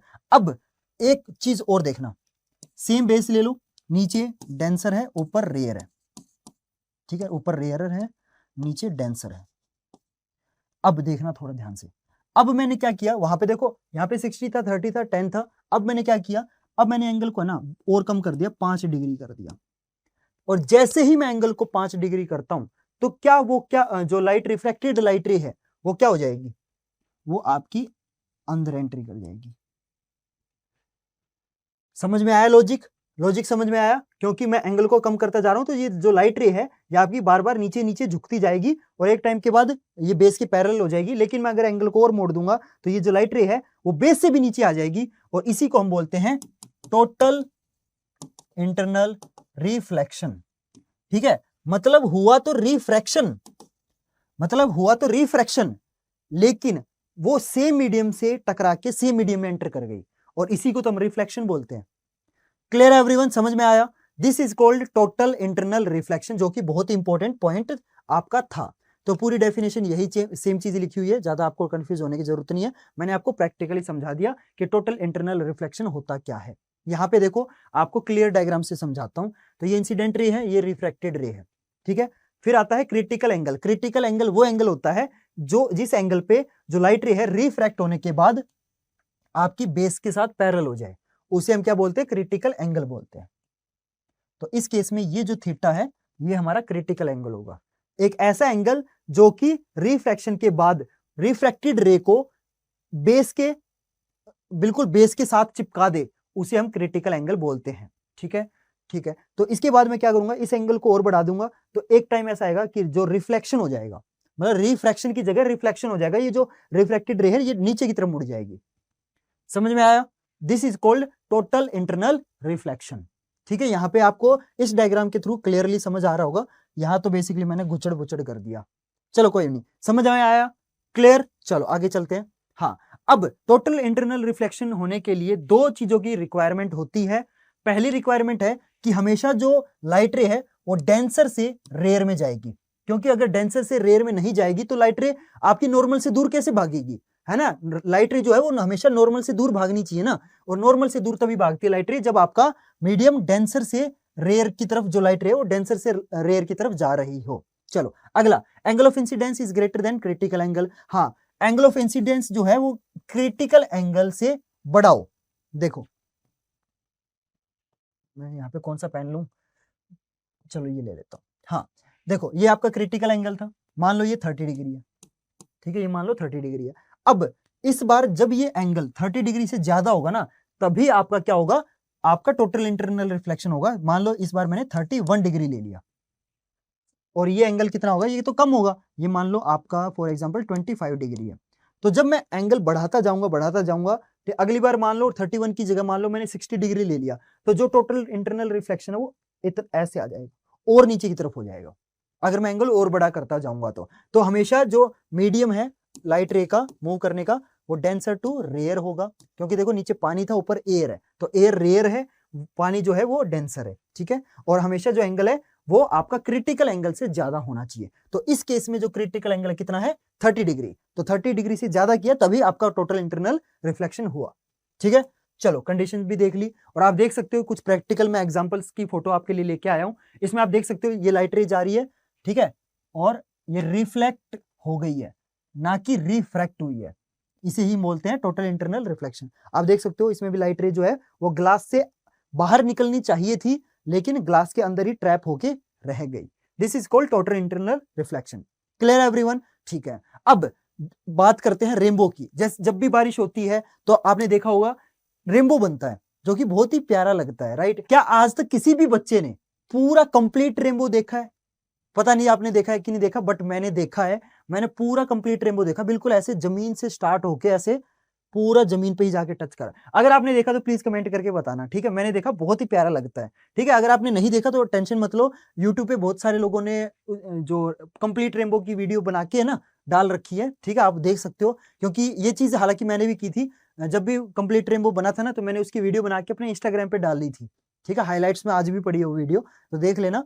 उसमें जो रेनबो था वो कंप्लीट था। तो अब बात करते हैं कि जो रेनबो है वो आखिर आपका बनता कैसे है। तो रेनबो में आपको पता है 7 कलर्स होते हैं, ठीक है। कौन कौन से कलर होते हैं? विबग्योर वाले, VIBGYOR, violet, indigo, blue, green, yellow, orange, red, ये कलर होते हैं आपके रेनबो के अंदर। हालांकि मतलब जब भी आप रेनबो देखोगे ना, तो आपको ये सातों के सातों रंग नहीं दिखते हैं, ठीक है। क्लियरली ये सातों रंग नहीं दिखते हैं आपको। क्या यहाँ पे सातों रंग दिख रहे हैं? नहीं, मतलब 3 या 4 रंग ही दिखेंगे, ठीक है। सातों रंग दिखना बहुत ही रेयर चीज होती है, ठीक है। तो सातों रंग बहुत ही कम दिखते हैं, लेकिन होते सातों ही हैं, ठीक है। अब a natural spectrum appearing in the sky after rain, ये तो आपको पता है एक ऐसा नेचुरल स्पेक्ट्रम है। स्पेक्ट्रम मतलब कॉम्बिनेशन ऑफ 7 कलर्स को स्पेक्ट्रम बोलते हैं, जो कि बारिश होने के बाद बनता है, ठीक है। और एक बात और खास रेनबो की मैं बता देता हूं, अगर इधर सन है ना, तो जो रेनबो है वो इस साइड बनेगा। कभी भी रेनबो सन की तरफ नहीं बनता, सन से अपोजिट बनता है, ठीक है, ये बात याद रखना, ठीक है। और ये कैसे बनता है? देखो आपकी जैसे बारिश हो गई, देखो मैं आपको समझाता हूं। बारिश हो गई तो आपको पता है बारिश होने के बाद कुछ पानी की बूंदे जो है ना, वो छोटी छोटी जो पानी की बूंदे हैं वो आसमान में रह जाती हैं। क्यों? क्योंकि कुछ बूंदे ऐसी होती है उनमें इतना वेट नहीं होता कि उसको ग्रेविटी खींच ले, ठीक है। कुछ बूंदे ऐसी होती है जो ग्रेविटी उनको खींच नहीं पाती और ये ऊपर ही रह जाती हैं, ठीक है, क्योंकि ये बहुत दूर होती है ना, आसमान में होती है, बिल्कुल जमीन के पास होती, तो शायद ग्रेविटी खींच लेती, ठीक है। तो ऊपर की तरफ है।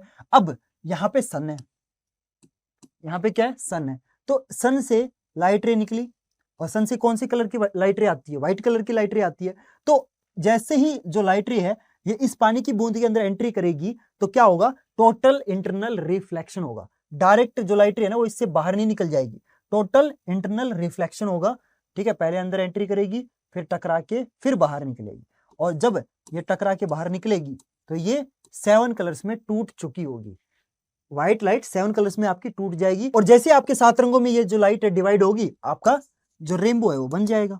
क्लियर है एवरीवन? तो कंसेप्ट समझ आया? देखो डायग्राम पे मत जाओ, ठीक है, डायग्राम में आपके लिए बढ़िया वाला निकाल देता हूं, ठीक है। यहां से देखो आपको बढ़िया तरीके से समझ आ रहा होगा। ये सन है, यहाँ से लाइट आई, व्हाइट लाइट, ठीक है। तो अंदर आती पहले क्या होगा? रिफ्लेक्शन होगा, फिर ये डायरेक्ट व्हाइट लाइट टूट के बाहर डायरेक्ट नहीं निकली, ठीक है, ये ध्यान रखना। यहाँ पे क्या हो गया? टोटल इंटरनल रिफ्लेक्शन हो गया, कि जो रिफ्रैक्ट होनी चाहिए थी वो एक्चुअली में रिफ्लेक्ट हो गई, टोटल इंटरनल रिफ्लेक्शन। उसके बाद वो जब बाहर निकलेगी तो जब आप देखते हो तो आपको 7 रंग दिखाई देते हैं, और ये एक पानी की बूंद है। क्लियर है एवरीवन? समझ में आया कंसेप्ट कि आपका जो रेनबो है वो आखिर बनता कैसे है? रेनबो को बनने के लिए आपका रिफ्लेक्शन एंड रिफ्रैक्शन, दोनों की जरूरत होती है, ठीक है, दोनों की जरूरत होती है। और इसमें कहीं ना कहीं आपका डिस्पर्जन ऑफ लाइट भी हो रहा है, यानी कि एक जो व्हाइट लाइट है वो आपके 7 रंगों में भी टूट रही है, डिस्पर्जन भी हो रहा है।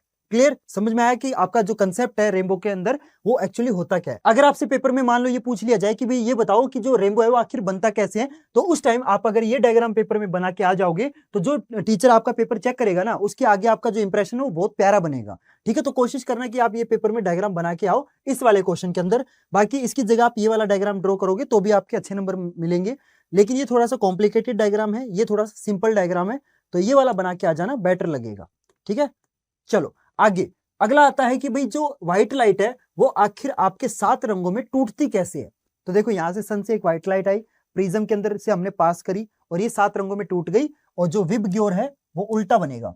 ठीक है, VIBGYOR नीचे से ऊपर की तरफ स्टार्ट होगा। क्लियर है एवरीवन? तो एक्चुअली ये होता क्यों है ये मैं आपको बता देता हूं। देखो ये सारा गेम है वेवलेंथ का, ठीक है, ये सारा गेम है वेवलेंथ का। जिसकी वेवलेंथ कम होती है, ठीक है, वो लाइट उतनी ही ज्यादा क्या होती है, मुड़ती है। ठीक है, ये ध्यान रखना, जिसकी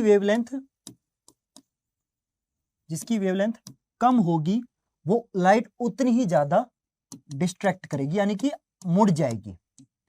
ठीक है, अब सबसे कम वेवलेंथ किसकी होती है? सबसे कम वेवलेंथ होती है ब्लू कलर की। ठीक है, इसीलिए सबसे ज्यादा जो लाइट मुड़ती है ना वो ब्लू कलर है। ठीक है, और सबसे ज्यादा वेवलेंथ किसकी होती है? इसकी सबसे कम होती है ब्लू कलर की, और सबसे ज्यादा वेवलेंथ होती है रेड कलर की। और जिसकी वेवलेंथ सबसे ज्यादा होगी वो आपकी सबसे कम मुड़ेगी, ये कम मुड़ेगी, ये आपकी ज्यादा मुड़ेगी।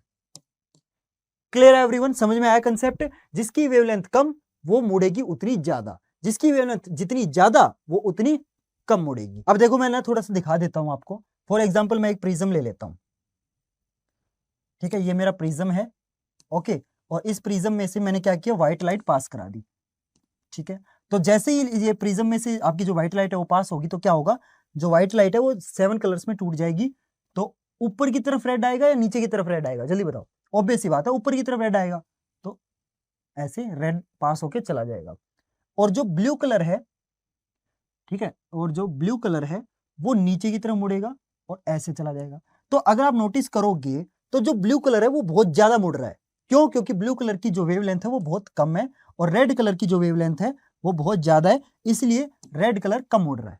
ठीक है, तो हर कलर की अलग अलग वेवलेंथ होने की वजह से जो व्हाइट लाइट है उसके अंदर क्या थे, सारे के सारे कलर मिक्स थे। ठीक है, लेकिन हर कलर की जो वेवलेंथ है ना वो अलग होती है, जिसकी वजह से कोई कलर ज्यादा मुड़ता है, कोई कलर कम मुड़ता है, जिसकी वजह से क्या होता है, रेड कलर सेपरेट हो जाएगा, ब्लू कलर सेपरेट हो जाएगा, ग्रीन सेपरेट हो जाएगा, और ये क्या बना देगा, आपका रेनबो बना देगा।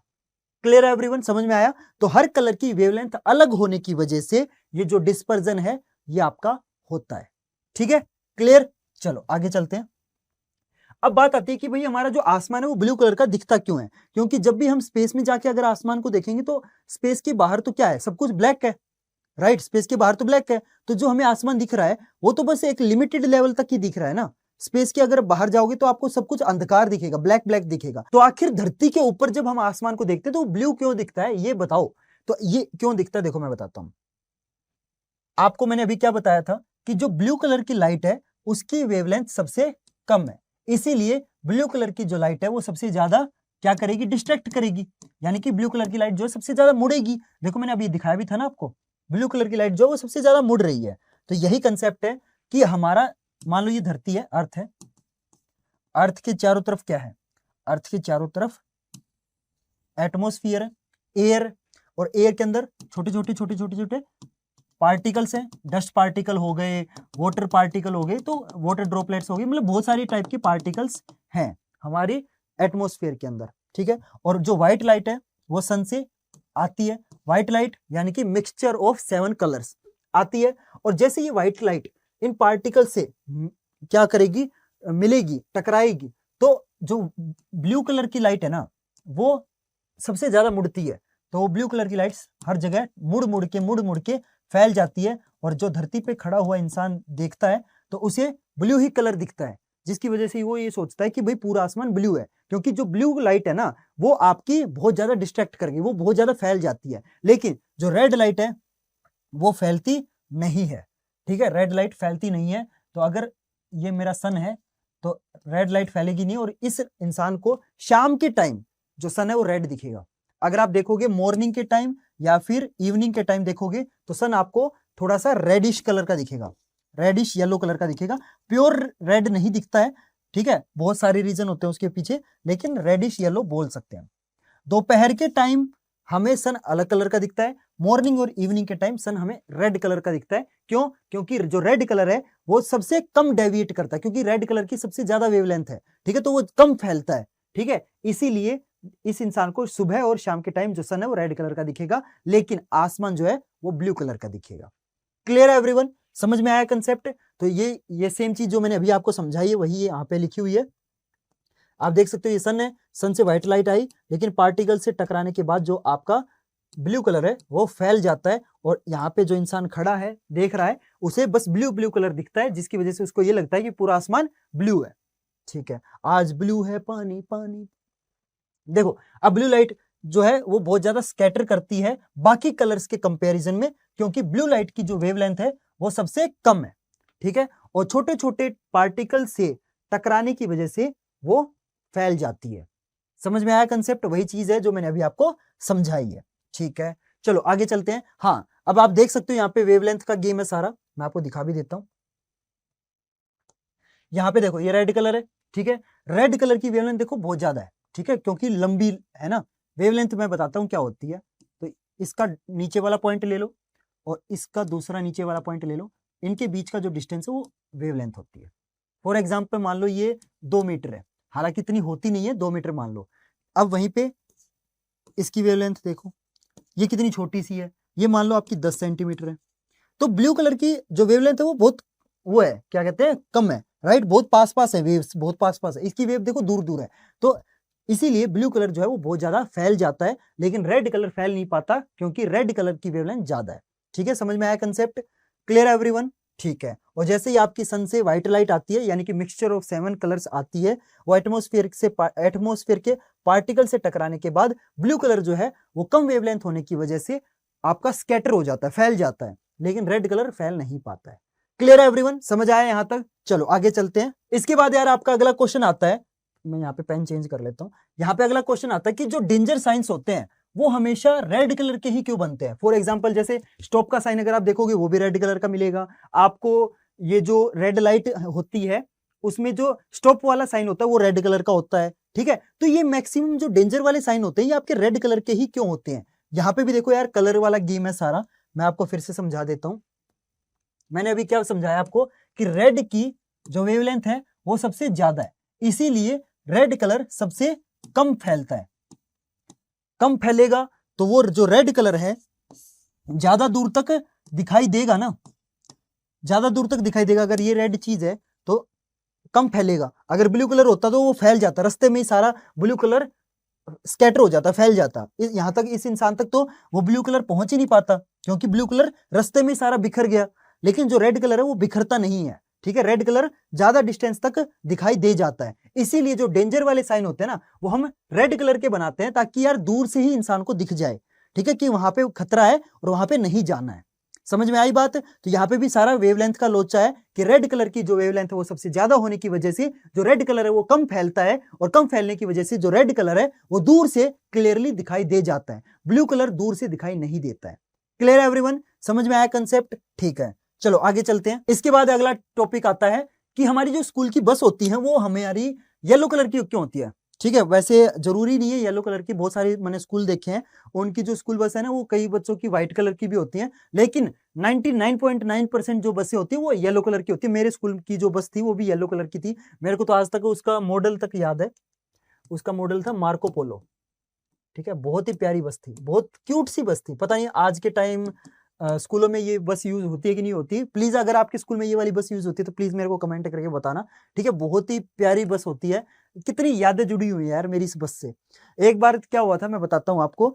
हमारी स्कूल की छुट्टी होती थी 3 बजे। ठीक है, और मैं जब 8th क्लास में था, ठीक है, यानी कि बहुत साल पहले की बात है, जब मैं 8th क्लास में था, हालांकि मैं अगर ये बोल रहा हूँ ना बहुत साल पहले की बात है, इसका मतलब ये मत समझ लेना मैं बुढ़ा हूँ। ठीक है, बुढ़ा नहीं हूं मैं। ठीक है, अभी तो मैं जवान हूं, I am just sweet 16। Sweet 16। तो देखो यार, जब मैं 8th क्लास में था ना, तो क्या हुआ, छुट्टी तो हो गई, बट मेरे को लगी हुई थी भाई, 1 नंबर बोलते हैं 2 नंबर बोलते हैं, अरे सुसु लगा हुआ था यार, 100 बात तो ये एक बात। तो मेरे को आ रहा था भाई बहुत जोर का सुसु, ठीक है, और मेरा घर जो है वो 30 मिनट्स की दूरी पे था। अब मैं भाई, मेरे को पता है कि भाई मैं 30 मिनट्स अगर रोक लूंगा तो मेरा ब्लैडर फट जाएगा, मैं नहीं कंट्रोल कर सकता। तो छुट्टी होते ही मैं भागा वॉशरूम की तरफ, और वॉशरूम में जाके अपन ने क्या किया, मूत्रदान किया। और जैसे ही मैं वॉशरूम में जाके रिलैक्स हुआ, इधर से मेरी जो बस है वो निकल गई। भाई साहब बैंड बज गई उस दिन मैंने पता क्या किया, सिक्योरिटी गार्ड से मैंने कॉल करवा के बस को रुकवाया, और मैं 500 मीटर जो मेरी बस है वो आगे जा चुकी थी, और मैं भागा इतना भारी बैग लेके भाग रहा था, तब जाके मैंने बस पकड़ी थी। उसके बाद तो भाई साहब मैंने, ये हो गया मेरा कि चाहे कितना जोर का सुसु लगाओ, बस नहीं छोड़नी, लिटरली बैंड बज जाती है बस छोड़ दी तो यार मेरे स्कूल में देखो मेरे साथ क्या क्या हो चुका है, मतलब मैं अगर अपनी कहानियां बताऊंगा ना तुम हैरान हो जाओगे। तो अब बात करते हैं कि जो स्कूल की जो बसें होती हैं वो येलो कलर की क्यों होती है। देखो आपको पता है हमारी आंखें जो है वो मोस्ट सेंसिटिव है किस कलर को लेके, येलो कलर को लेके। हालांकि जो रेड कलर है देखो वो सबसे ज्यादा दूर तक ट्रेवल करता है, नो डाउट, लेकिन जो रेड कलर है ना वो कहीं ना कहीं डार्क कलर है, ठीक है। येलो एक ऐसा कलर है जो कि चटक रंग बोलते हैं ना, चटक रंग। आपने पता नहीं वो मूवी देखी कि नहीं देखी, पीके में जो आमिर खान है वो येलो कलर का हेलमेट पहनता है, ताकि वो ये बोलता है कि भगवान जी को मैं दूर से दिख जाऊंगा। तो यही खास बात है येलो कलर की, कि येलो कलर जो है वो दूर से दिख जाता है और हमारी आंखों में चुभता भी नहीं है।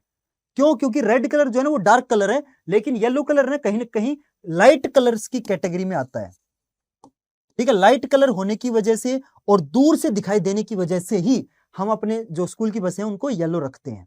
क्लियर है एवरीवन, समझ में आया? यहां तक कोई डाउट हो तो बताओ। और इसमें क्या होगा कि जो स्कूल की बसें ना वो दूर से ही अलग से आइडेंटिफाई हो जाती हैं, क्योंकि एक अलग कलर है, और मतलब दूर से ही पता चल जाता है कि ये बस स्कूल की बस है, राइट?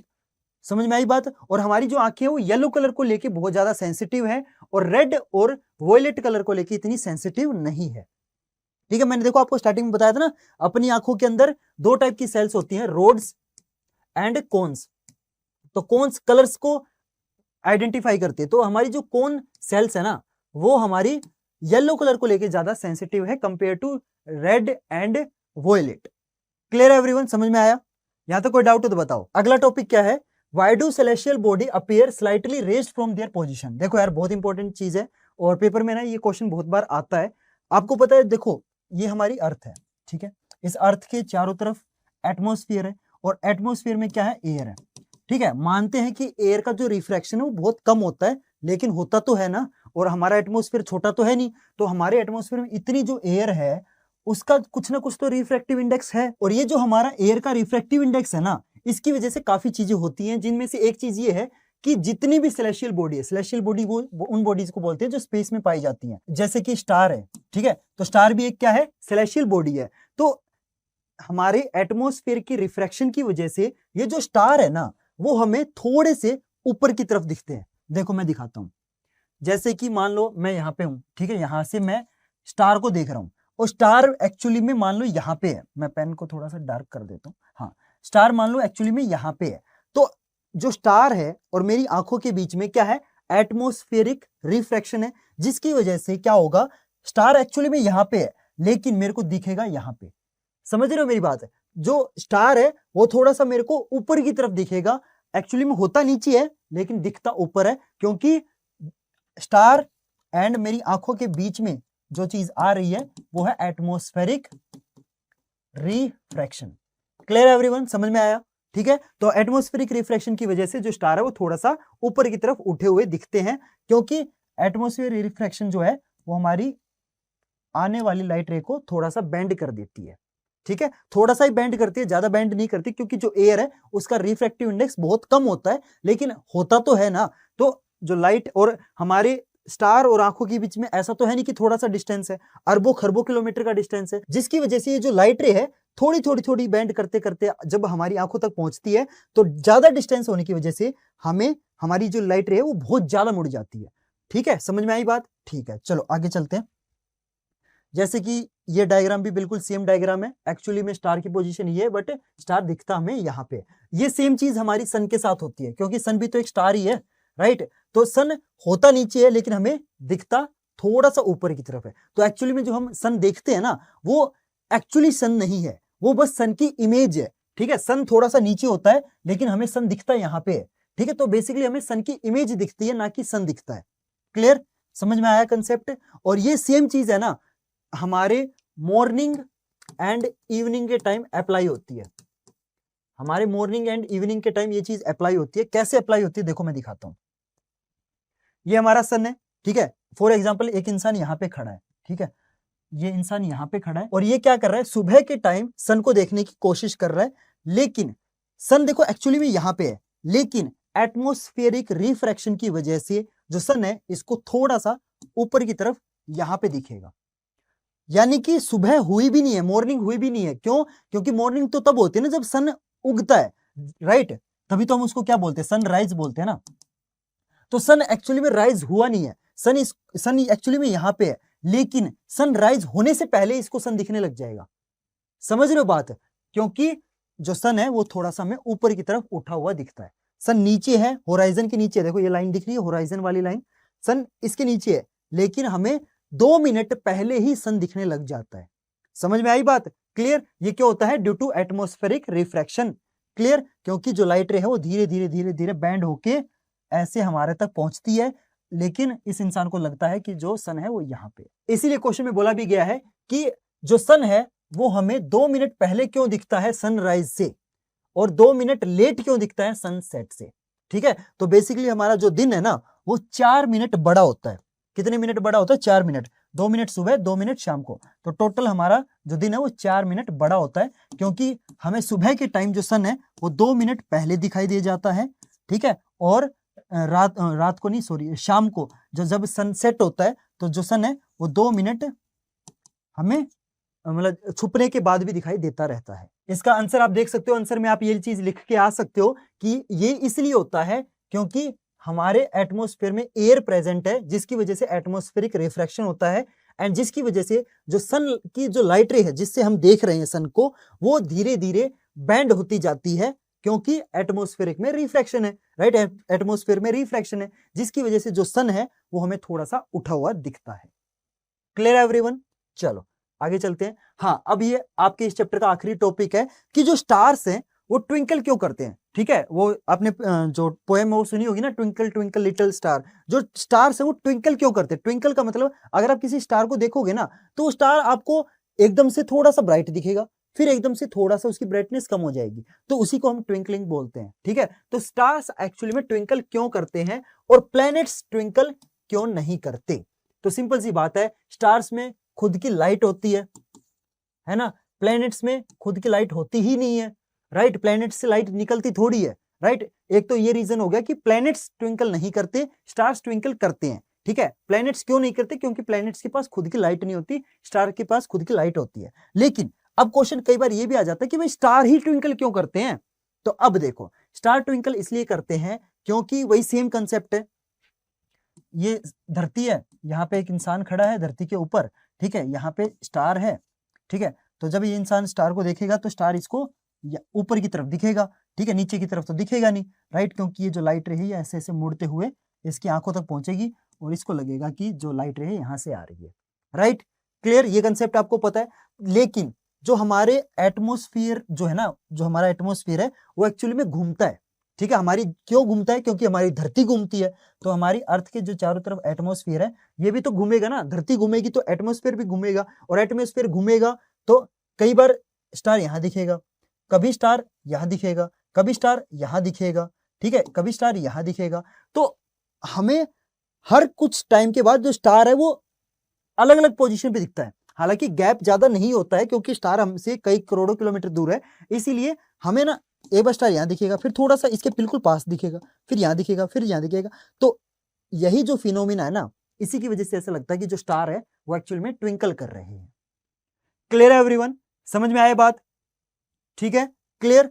चलो, और दूसरी एक चीज और भी है, प्लैनेट्स ट्विंकल क्यों नहीं करते और स्टार्स ट्विंकल क्यों करते हैं? क्योंकि जो स्टार्स है ना वो हमसे ज्यादा दूर है कंपेयर टू प्लैनेट्स। प्लैनेट्स पास होते हैं और स्टार्स दूर होते हैं। ठीक है, ये भी एक रीजन है। ठीक है, सन ट्विंकल क्यों नहीं करता? सन ट्विंकल इसीलिए नहीं करता क्योंकि सन हमारे बहुत पास है। ठीक है, ट्विंकल वही स्टार करते हैं जो कि हमसे बहुत दूर होते हैं। क्लियर, समझ में आया कंसेप्ट? ओके, तो आप देख सकते हो इस डायग्राम के थ्रू आपको समझ भी आ रहा होगा। जैसे ये इंसान यहाँ पे खड़ा होके स्टार को देखने की कोशिश कर रहा है, लेकिन एटमॉस्फेयर की वजह से, एटमॉस्फेरिक रिफ्रैक्शन की वजह से जो स्टार्स हैं, कभी इसको यहाँ दिखता है, कभी यहाँ दिखता है, कभी यहाँ दिख रहा है। राइट, समझ में आई बात? तो जो स्टार्स है वो अपनी पोजीशन धीरे धीरे थोड़ी थोड़ी चेंज कर रहे हैं। क्यों? क्योंकि अर्थ भी तो घूम रही है ना, और अर्थ के साथ अर्थ का जो एटमॉस्फेयर है वो भी घूम रहा है, और अर्थ का एटमॉस्फेयर घूमेगा तो अर्थ का एटमॉस्फेयर का जो रिफ्रैक्शन है वो भी चेंज होता रहेगा, और चेंज होगा तो जो स्टार्स की पोजीशन है वो भी धीरे धीरे थोड़ी थोड़ी हमें शिफ्ट होती हुई नजर आएगी, जिसकी वजह से इसको ये लगता है कि जो स्टार्स है वो ट्विंकल कर रहे हैं, बट एक्चुअली में स्टार वहीं पे रहता है। ठीक है, बस ये इल्यूजन है, आंखों का धोखा है। क्लियर एवरीवन, समझ में आया? ठीक है, तो इसी के साथ यार आपका ये जो चैप्टर ये कंप्लीट होता है। होप करता हूं यार आपको ये सारी चीजें अच्छे से समझ आ गई होंगी। देखो यार, मैंने आना बहुत ही आपको प्रैक्टिकल तरीके से समझाने की कोशिश की है, बहुत ज्यादा मेहनत लगी है मेरी इस वीडियो को बनाने में, तो आपसे मैं रिक्वेस्ट करूंगा कि प्लीज यार वीडियो को लाइक कर देना और इस चैनल को सब्सक्राइब कर लेना, क्योंकि हमारे चैनल पे जो वन शॉट वीडियोस है ना वो अपलोड हो रही हैं। तो प्लीज यार जाते जाते चैनल को सब्सक्राइब जरूर कर लेना, और साथ में यार इस वीडियो को ना अपने फ्रेंड्स और क्लासमेट के साथ जरूर शेयर कर देना, ताकि यार उनको भी ये जो चैप्टर है ना, human I and the colourful world वाला जो चैप्टर है, उनको भी अच्छे से समझ आ सके। ठीक है, तो चलो गाइज, मिलते हैं फिर अगली वीडियो में नए टॉपिक के साथ। तब तक के लिए goodbye and have a nice day.